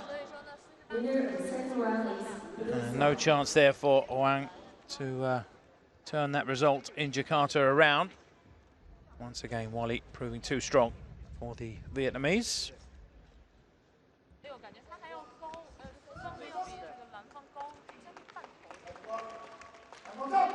本场女子48公斤级比赛最终比赛 There 结 she is, 果， our winner. 来自菲律宾的选手林怀恩2比0 Very popular at home in the Philippines. The winner of women's 48 Have a kilograms fantastic fighting tradition, the Philippines, Ryan Valley in of Philippines. all forms of combat sports. Simon, I think we have our first fighter from India up today. Sanatoy Hong Kong. Devi Yumnam, World Championship silver medalist. Lao Qingqing from Hong Kong, China. Semifinal of Well supported here, the Hong Kong fighters.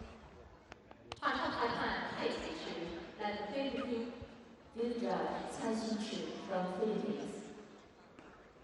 后方选手刘晶晶来自中国香港 Right side 金晶 As you can hear, Hong Kong China. 蓝方队员萨娜来自印度 Blue side let's see how she reacts to that. Lao Qingqing Fighting the silver medalist in the World Championships. is up against it. She's got vocal support now. 第一局比赛开始 The first round begins. It's a beautiful roundhouse kick there and a takedown from Yun Nam, who's a slightly shorter fighter here. So our Hong Kong fighter has the height advantage. Certainly seems to have longer legs as well. But again, caught with the left. And another takedown. So Well, early indications here. absolutely. That, it could be a bit of a mismatch. Give the Hong Kong fighter the benefit of the doubt. And there's a third takedown in our first 30 seconds. But what's key here is that Yun Nam is also earning points with her kicks. Unusually, I don't know if you spotted it, the Hong Kong fighter, Lao Qingqing, is actually closing her eyes when she comes forward throwing her punches. Yeah, they just stopped the fight. 本场女子52公斤级 And 最终比赛结 is 果 that because of the difference in class? 蓝 Or 方来自印度 Absolutely. 萨娜获胜 a wise decision, perhaps? And The right side They throw in the towel? if I'm not mistaken, it was not just initiated from the head table, but perhaps from her corner. Coach realised that we'd bitten off a little too much. Well, we didn't see too much of Yum Nam, but what we did see, she looked pretty sharp. 接下来场上将要进行的是 Interesting to see how she goes in the final. Not much of a warm-up for her, though, unfortunately. But we still have a match here again of the same two countries, Hong Kong, China fighting India. This time Monica Devi from India against Tsang Hoilan.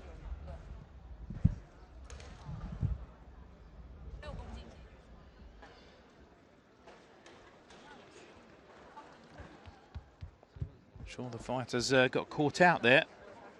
Weren't expecting that. Let's hope they're warmed up and ready to go. 场上裁判第二 Two fighters here that we don't know too much about. Field judge Sanda from Kazakhstan.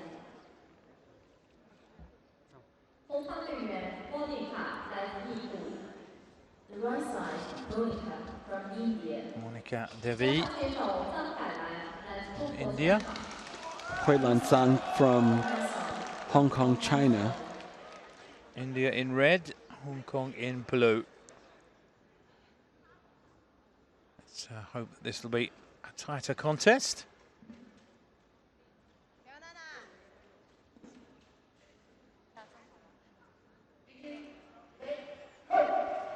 Here we go then, women's 56 kilogram category.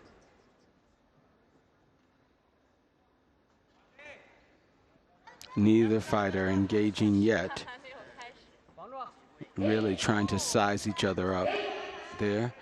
And the platform referee admonishing them for not immediately stopping when he called to break. Clearly both fighters not wanting to give away too much ground. Cagey starts.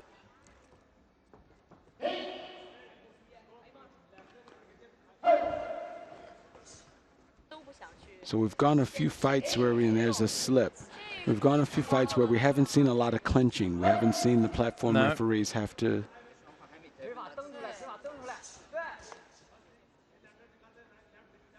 Nice right hand from the Indian. Both fighters off the platform.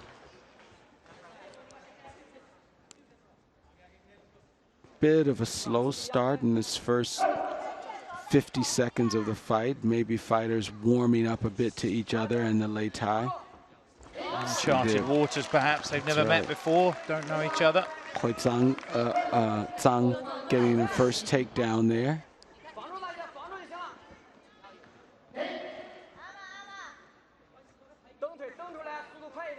Both fighters being admonished for clinching again.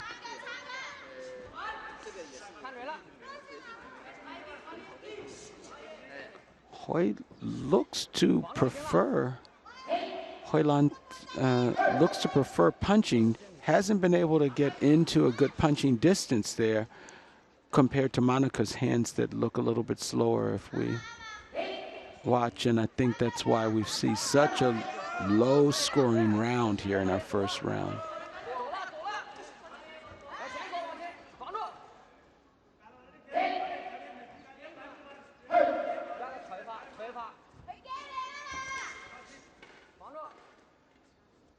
Both fighters very careful early on here.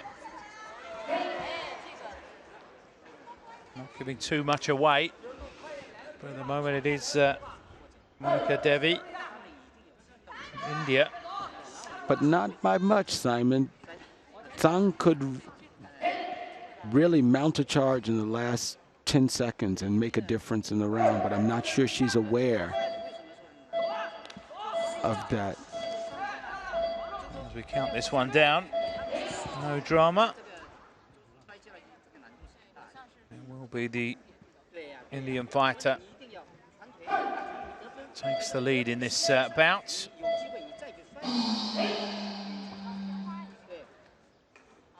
Certainly reason to believe that this is still a wide open affair. Well, anytime you have a fighter that fought for the 2 minutes and they only scored 1 point on the round, then it means that they didn't have a lot of scorable technique out there against a fighter who really mounted 3 or 4 points. So both of these fighters have room to grow in the fight. What we can see is that both of them did a good job of protecting being taken off the lei tai. They didn't lose points in that way, but not a lot of scorable technique on the lei tai. Probably one of our lower scoring rounds this morning for the whole session. So let's see if they're able, maybe they've gotten a little of the nerves off with that first round. Shaken off the cobwebs, so to speak. See if Zhang is going to make a comeback like we've seen earlier this morning with our other fighter.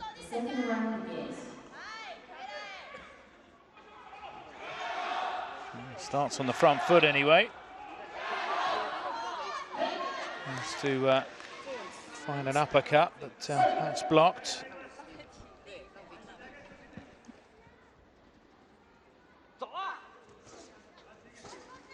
There's a nice uppercut from Zhang.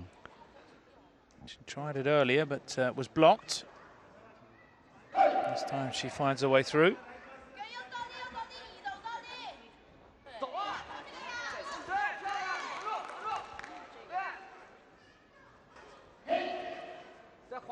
So here again, we're in the first first point was penalty for red holding too long.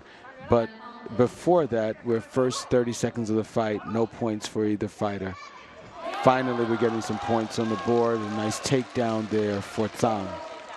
So Zhang looks as though she'd been caught on the way in, but no and points another given. takedown for Zhang. Well, looked like a painful one as well. Yeah.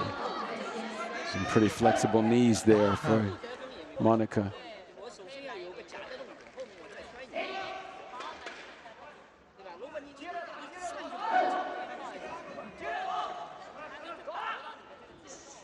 So we see Zhang really trying to be more of an aggressor in the fight here.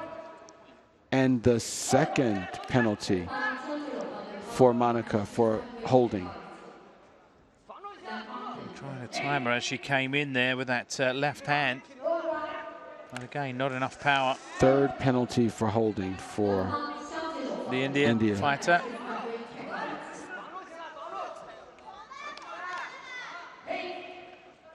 Far more aggressive here in this second round. Zhang has paid off for her. Comfortable lead here. We move into the last 30 seconds. So whether it's a question of not knowing what to do now that Zhang is a little bit more active, but when you have a fighter that's received 3 admonishments for holding and they won the first round, it lets you know that they're not putting a lot of technique out there on later. But very clearly, Zhang is going to take the second round and will be in store for a third round. We'll certainly have to up her game in that third round, Monica. Look at the confidence in Zhang's swagger.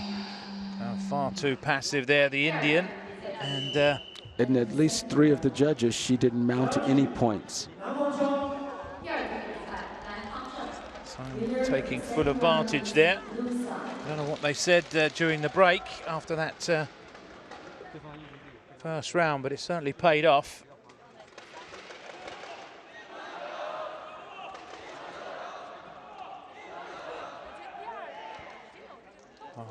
My knees wouldn't have taken that. My knees would be on their way to Beijing now. So in this instance, Zhang knows that she just pretty decisively won the second round. She has everything to gain by coming in. Same strategy. Massive confidence boost. Absolutely. The taller climb is for Monica. If it's a matter of energy, she's now in a third round, but we didn't see a lot of technique from her in that second round. Important that the coach tries to instill some confidence back in his fighter during the break. And she's trying to get some hands out there. She's trying to right hand, and it's a decent right hand by the look of it. Sure. She can find the targets. And she got the takedown. Well, that makes things interesting. We see fighters on the board. Little bit of the form that we saw the first round from Monica, which is good to see, to make this a competitive round for her.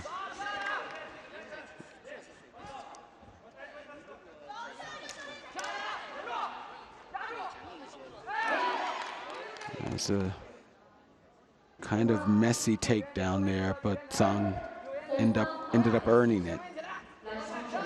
More of a loss of balance. And on the back of that, she noses ahead.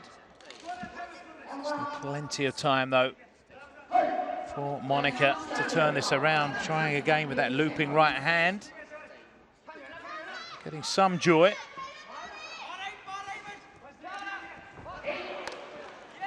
There's a good takedown for her to give her a couple of points with the sort of combination of that left hook and the Hong Kong fighter being off balance. We've seen Monica throw more hands, and it's made the difference for her here. Far busier in this third round. Sung looks to be pretty open for the points. At will, Monica's been able to score with that left hand, sometimes the right. Good push kick there. And she needs to hang on. Things getting really interesting now inside the last minutes. 40 seconds remaining. It's promising to see the energy that Monica has here. Neither competitor scoring in this clinch, but time ticking down. The stronger finish is going to win this fight.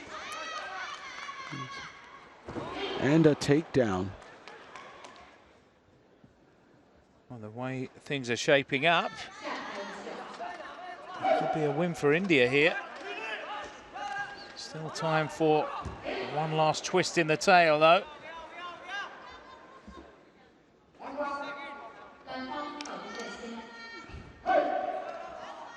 Monica has really mounted here. There again, not a lot of speed, but effective punches for her. Sung wide open as she's coming in. She's getting found by those right hands. And we're down to the last 9 seconds. She's able to hold on to this. She will have been able, as a slip for Zhang. Untimely slip for her. Should just about do it for Monica Devi.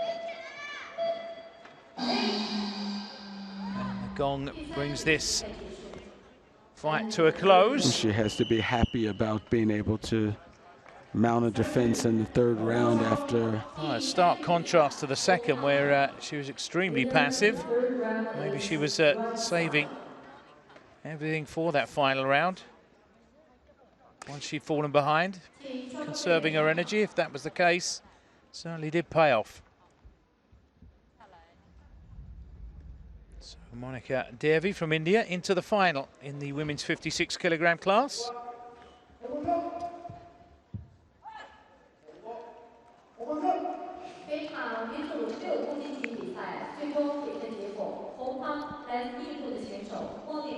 Interesting to see what Sung makes of that when she looks back at that recording of the fight. She could have tightened up her defense. She was wide open and was being picked off by her Indian opponents, and that was her downfall in the end. Well, it doesn't stop there. More action coming up, and more medalists from the last World Championships. There's Vietnamese Nguyen, is that right? Nguyen. Trang Thi Nguyen, bronze medalist at the World Championships, and Sadike Darioi. I hope I've got that right. I did actually speak to the Iranian camp, so I hope I've done her justice there with that name. Not the easiest, but she is the world champion, so it should be a name that I get right.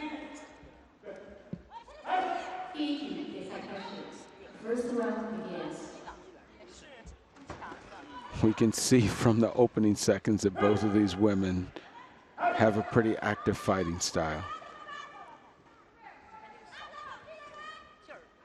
Very muscular thighs, the Vietnamese fighter.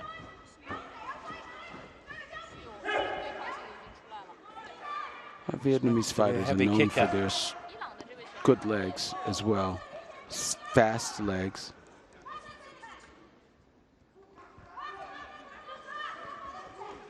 And a very careful start to this one.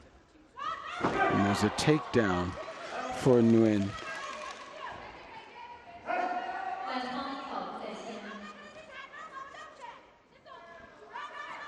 So an unusual situation then for Sadika.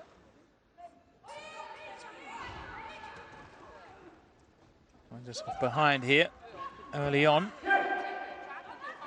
Nguyen hasn't made it easy for her to Nguyen hasn't made it easy for her to find her way in.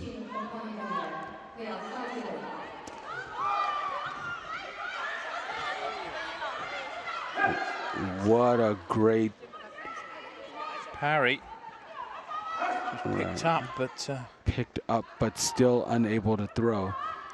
And Dario is strong. And she finally gets a roundhouse kick in that some of the judges saw. But so far, she's been frustrated by her Vietnamese opponent. Seems to be up for this one. Judge had already called break before that takedown.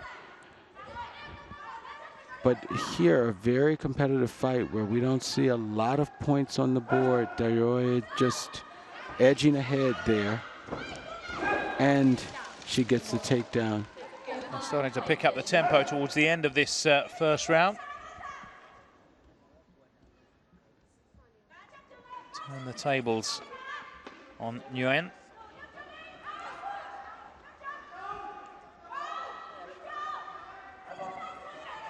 Still swing back in favor of the Vietnamese. Something dramatic happens here.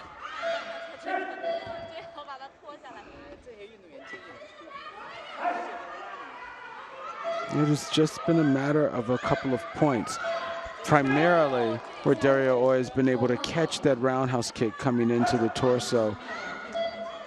And there's a combination from her that should have scored a couple of points. And busier finish from Dario Oi. And that's enough to give her the opening round. So our world champion starting slowly, picking up the pace.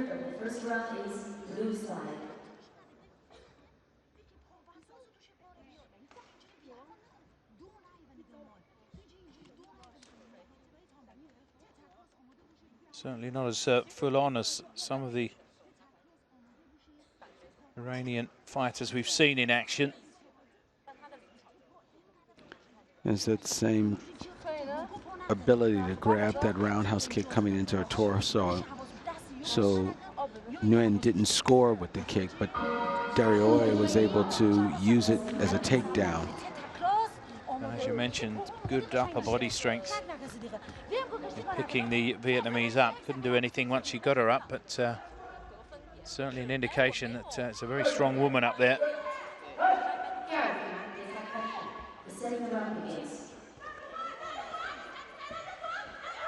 Going for the leg.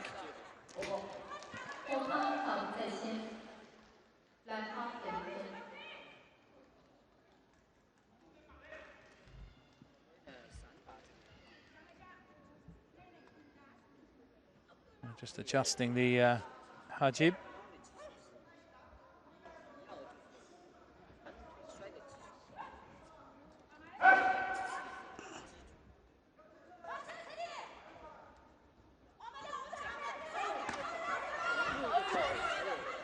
That's the strength again. She just pushed her off.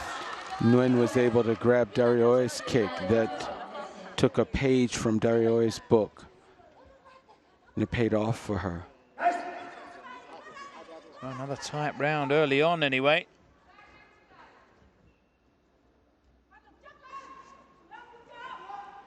There's an obvious respect there from both these fighters. We've seen good speed and reaction time from both of these fighters, even converting leg catches into throws. So both of them do have a healthy respect for what they put out there because they know it can be converted.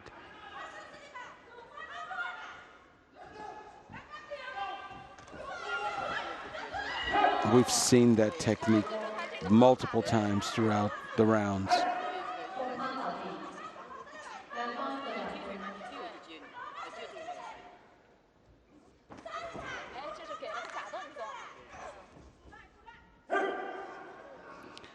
Which means that Dario Oi knows which kick to look for, that kick to the torso. Maybe Nguyen didn't change it enough to make it a thigh kick, to make it a higher kick. As an example of grabbing that leg. She's knowing what to expect from your opponent. And you said that the Vietnamese are known for being kickers. Dario Oi in this case has a good reaction time. And look, she's caught this right leg multiple times and it's turned into a takedown. And in the process, went for a straight right. They're looking to punish her on two fronts there. Grabbing the leg and following it up with a punch. Here's a case where Nguyen would have served her to vary that kick, that same roundhouse kick.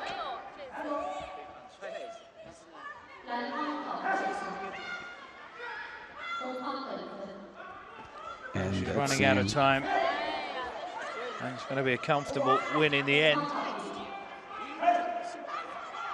for Darioi. Started off slowly and was pulled away. The longer this match has gone on, and it's going to be another round. She knows she's won it. Doesn't have to wait for the paddle. And there's confirmation. Our world champion wins the opening match of this round robin. Smiles all around.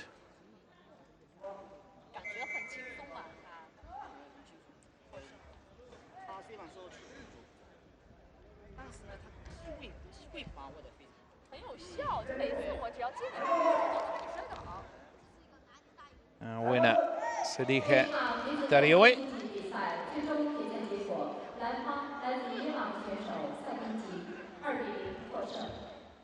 So another win for Iran.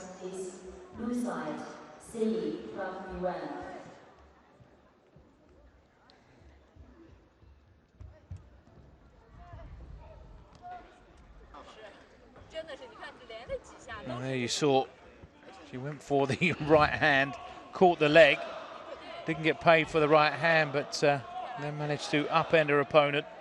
Several ways to skin a cat. Well, we move ahead. Women's 65 kilograms up next. And more medalists in action. Hergi Basyadan from Philippines against Wala Mossa from Egypt. Silver against bronze.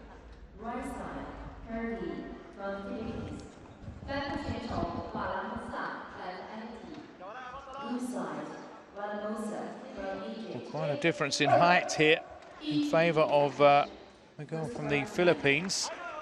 Much taller than her opponent. And she just used that height to her advantage to get Mossa down.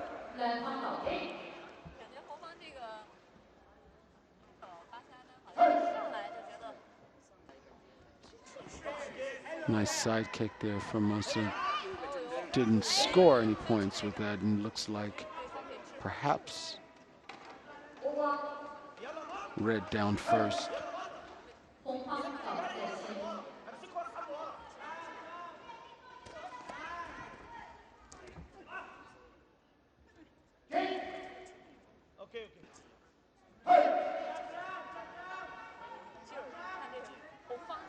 Look for Basyadan to use her legs. I just saw her slip a roundhouse kick in there.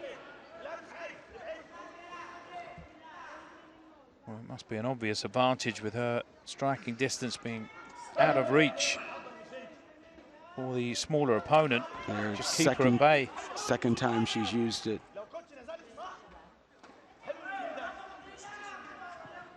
Kick to the torso, an effective kick to the torso, earning you 2 points.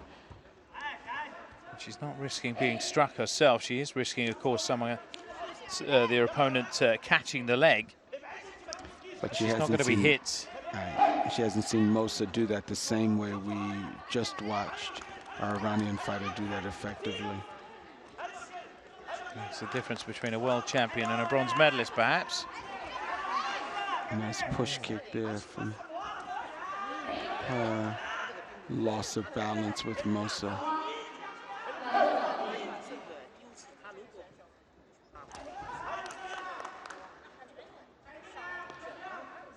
Really having problems with this advantage that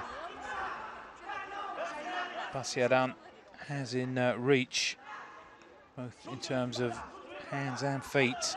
Just can't find a way in. Look at the speed on the hands of our Philippine fighter.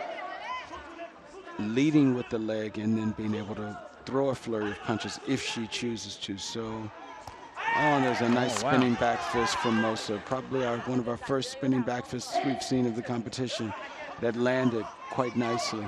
Came out of nowhere as well. Complete surprise for Xi'an.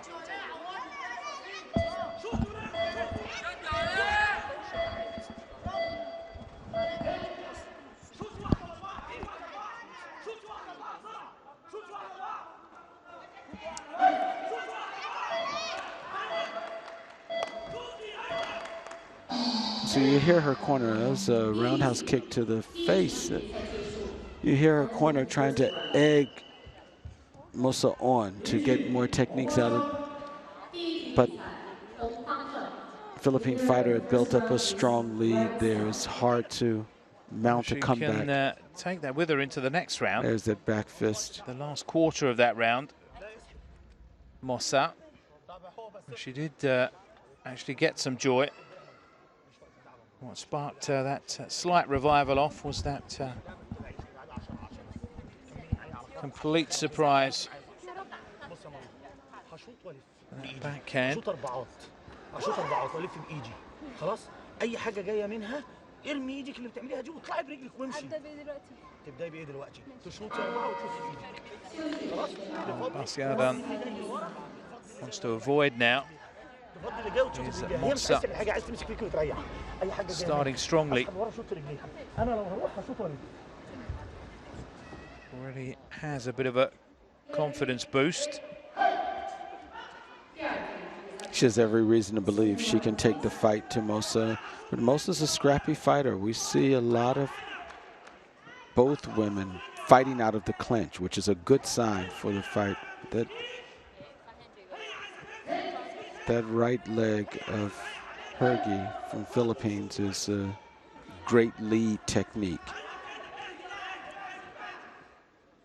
Mosa has a little farther to go because of the reach of her opponent. But she's willing to mix it up and get inside to fight. There's an example of how strong Hergy is holding her balance, even though an opponent grabbed her leg. A nice right hook. Oh, nearly caught her again with a follow-up. We would do well to watch her hands. We haven't seen a lot of them, but clearly there's another gear for her hands. We've seen her use her leg effectively, but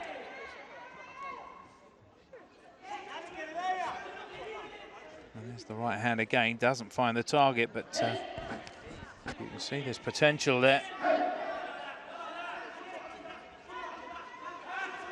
It's not just the smaller fighter who finds difficulty. Such a height difference can be difficult for the bigger fighter as well. Look at that. There's the hand speed you were talking about. Nice combination. That followed another sound spinning back fist from Mosa, but that's one technique compared to multiple. So we see with a Philippine fighter mounting points after points. In a fairly active fight, we're down to the last 13 seconds, but she's been able to weave enough points together that Mosa just hasn't been able to get ahead. Trying desperately to get herself back into this, but unfortunately she's run out of time and options. And in the end, double point digits for Hergy. Pretty comfortable victory for Hergy Xi'an from the Philippines. And that was a semi-final, so she's through to the last hurdle, the final. A gold medal will be at stake. It'll be interesting to see her up against a fighter more her size. A lot of those hand shots going over the head of Hergi. Oh, rather Mossa, sorry. The winner of semi-final of women's 65 kilograms is right side, Heidi Sanda from Philippines. Be interesting to follow her progress. Time for us to look ahead to the women's 70 kilogram class. Italy against Iran. Ilaria Cipolla, World Championship bronze medalist, up against a very experienced opponent here in world champion twice. The last time out at this weight in Jakarta, and in 2013 she won in the 65 kilogram class. Mariam Hashemi Farud. Blue side, Mariam from Iran.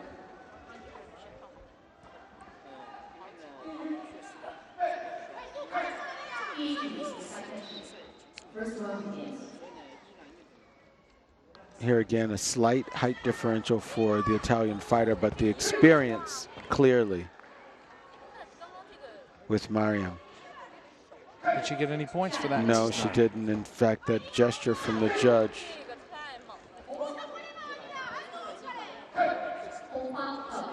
indicated that there were no points scored for that takeoff. But look at how aggressive Mariam is in the fight. Well, this is, for me, what typifies the Iranian style. Really do go for the throat directly. Grabbing the initiative. A very fast back fist there, but coming up short. Here's an example of a fighter, great take, push off. Here's an example of a fighter that's not changing her fighting style based on her opponent, based on her opponent's size. She clearly knows where her strengths are, and she's using those to her advantage. Her fighting stances, that's right.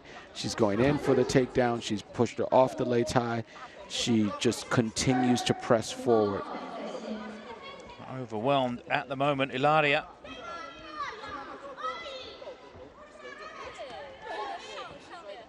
She's going for another takedown. So here's a case where her opponent hasn't been able to mount any more than 1 point on the board, and we're down to our last minute. We might see Mariam take another push off the lei tai. She's already has one under her belt, and her opponent is really struggling.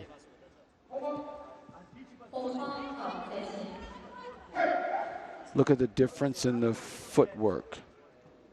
Just bouncing on her toes, ready to attack at any point, and being able to take this taller opponent down at will. The Italian fighter looks perplexed at the moment. She just doesn't know how to deal with it. Trying to come up with a tactic. It's hard when you're fighting an opponent like Mariam, who guards so well, so she's not able to figure out how to get inside. She has great movement on the lei tai, and if you don't have speed enough to make up the distance, which our Italian fighter doesn't, you look at her footwork, she's flat-footed. Right, and she's really reacting to every flinch. So she's not able to mount an attack. She's reacting from what happens, and we're in double digits to 0 already for. There's a spinning back fist, but it didn't connect.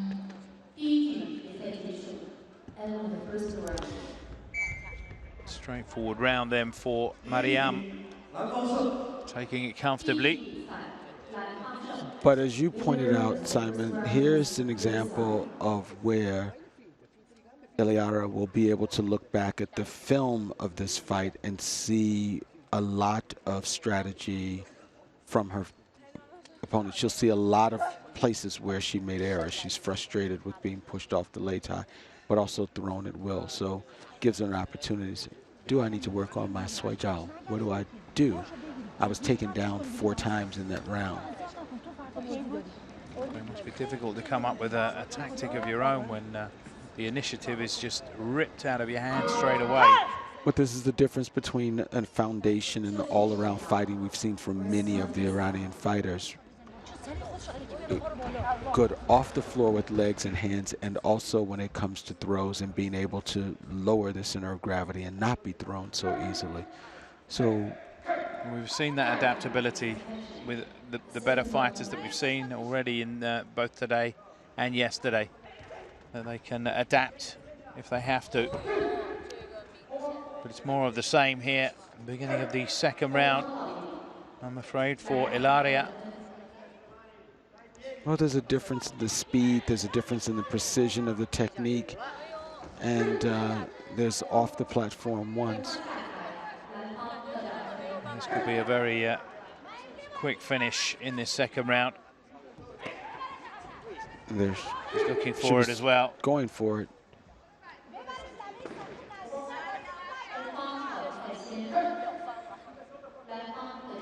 Ilaria Chipola.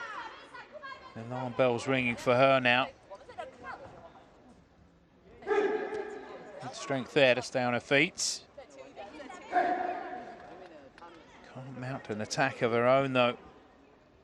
Finding it very difficult to pick up points here. Just 1 point so far in this round.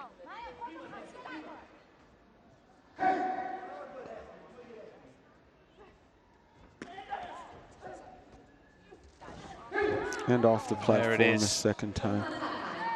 Just so aggressive. Ilaria Chipola. Beaten quite comfortably.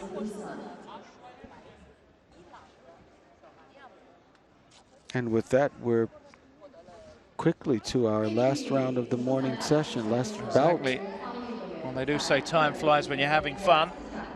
Seen some great action here.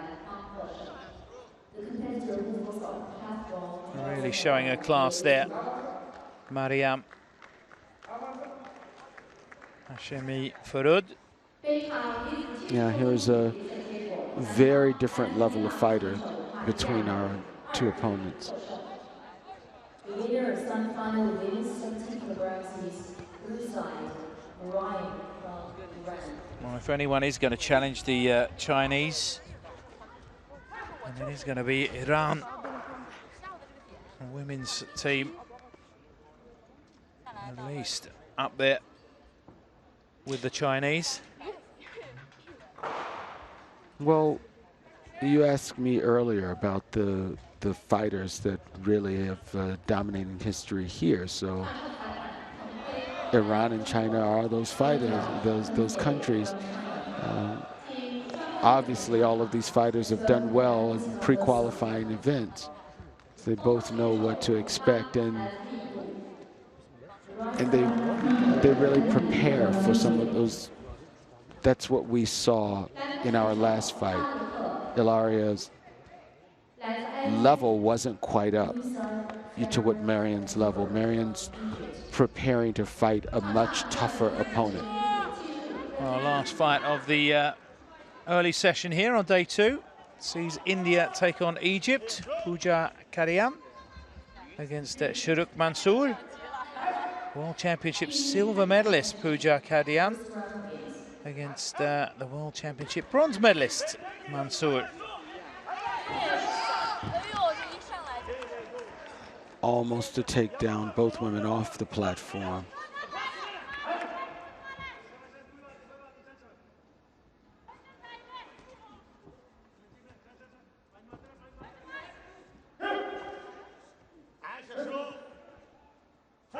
Getting caught with an uppercut at the break. I'm not sure if that was scored. Didn't look like it was scored.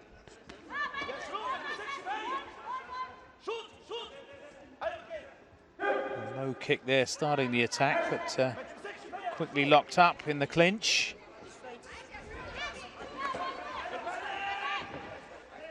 Again, both girls trying to mount an attack off the back of a push kick.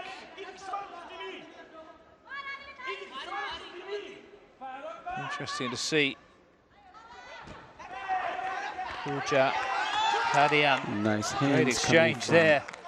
Both women. And she seems to be changing stance, switch hitting from orthodox to southpaw, which is interesting to see. It's the first fighter I've seen do that.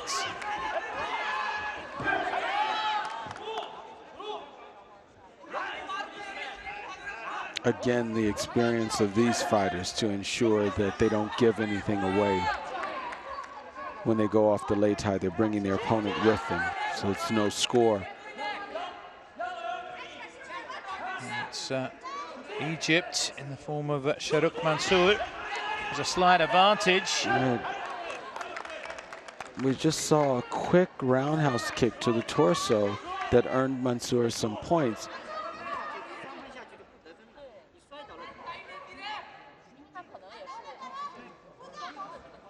And she's been able to pull ahead here of our silver medalist in the first round. So inside the last 30 seconds then. Pooja Kadian wants to try and even this up. She wants to get busy now. But you can tell Mansour knows she's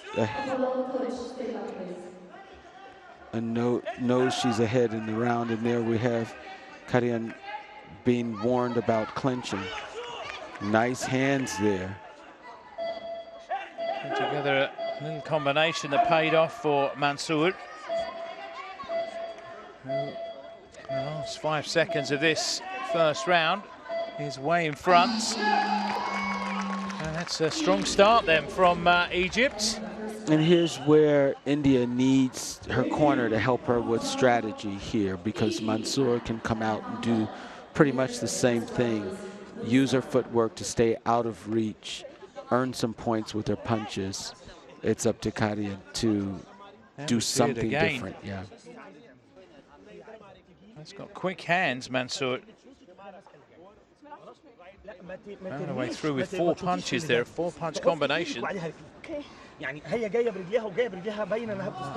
defense there from Kadian. She's going to have to tighten that up in the second. This, by the way, first match in the round robin.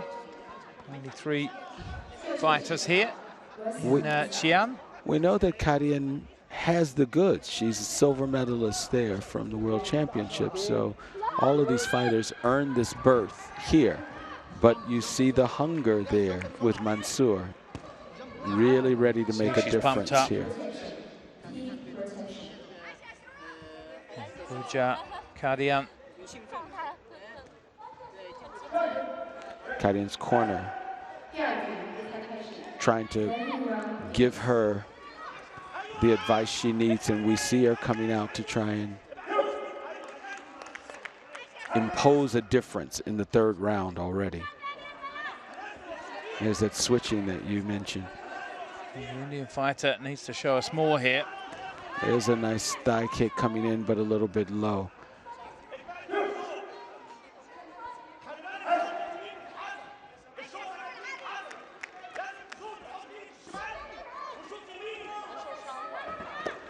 And it's Mansour scoring with a roundhouse to the torso that some of the judges saw.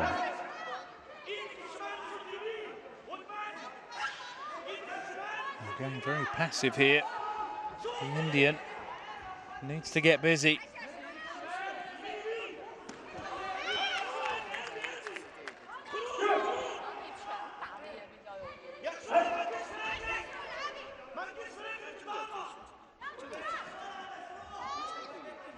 Here's the case where both women are within striking distance of winning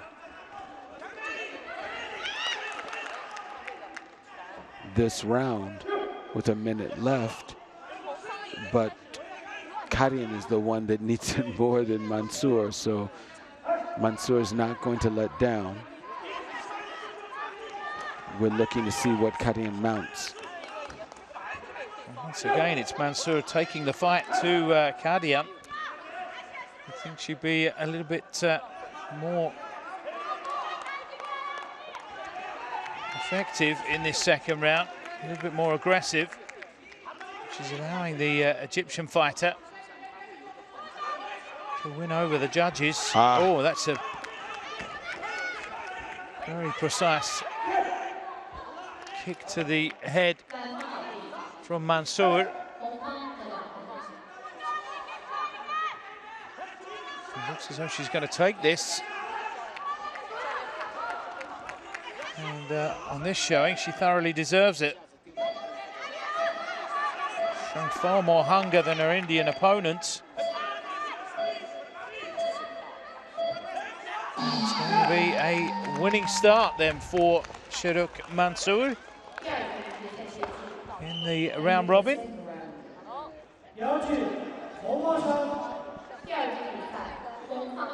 Here's a case where hopefully Kadian will be able to look at that fight and see. Got turned round at the end there. She edged it out, yes.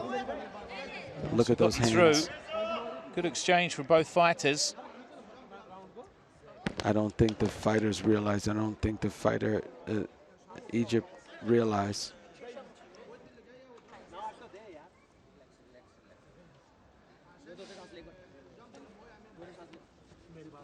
Caught me by surprise as well. Yeah, late flurry from Kadian. Hopefully that will wake her out of her slumber. She's been pretty disappointed by her performance earlier in the fight. Seems to have another gear. Maybe she'll find that in this last round. We'll get treated to a third round for our final bout of the morning. And as you said, it looks like Kadian has a little pep in the step for the third round. There's nothing like coming back at the end of a round to give you a little boost into the next round.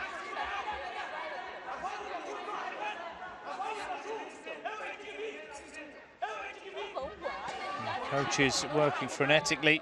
Sure, the difference here is Kadian's waiting for Mansour to bring the fight to her, and Mansour is bringing fast hands to her. Speed again.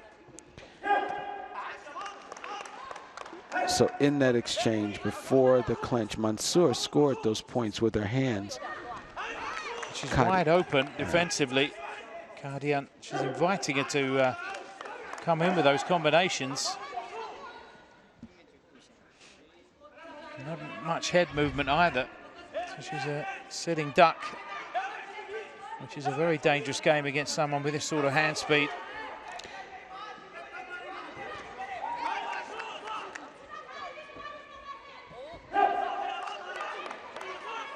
Kadian has decent speed with her thigh kick that slides in. She just needed to follow it up. It's not enough. Not every judge is scoring that. At best, it's 1 point. Mansour scores with multiple punches, and she keeps that edge. Right now, we have judges scoring the bout in favor of Mansour, but at the same time, 2 of them are tied. See it as a draw so far in the round. It's going to take a late flurry again from the Indian to swing this. So we could have an exciting 20 seconds, the last 25 seconds of the round, third round here in our morning session. Last fight. You hear Egypt's corner telling her this fight is well within. She keep it tight, keep it tight.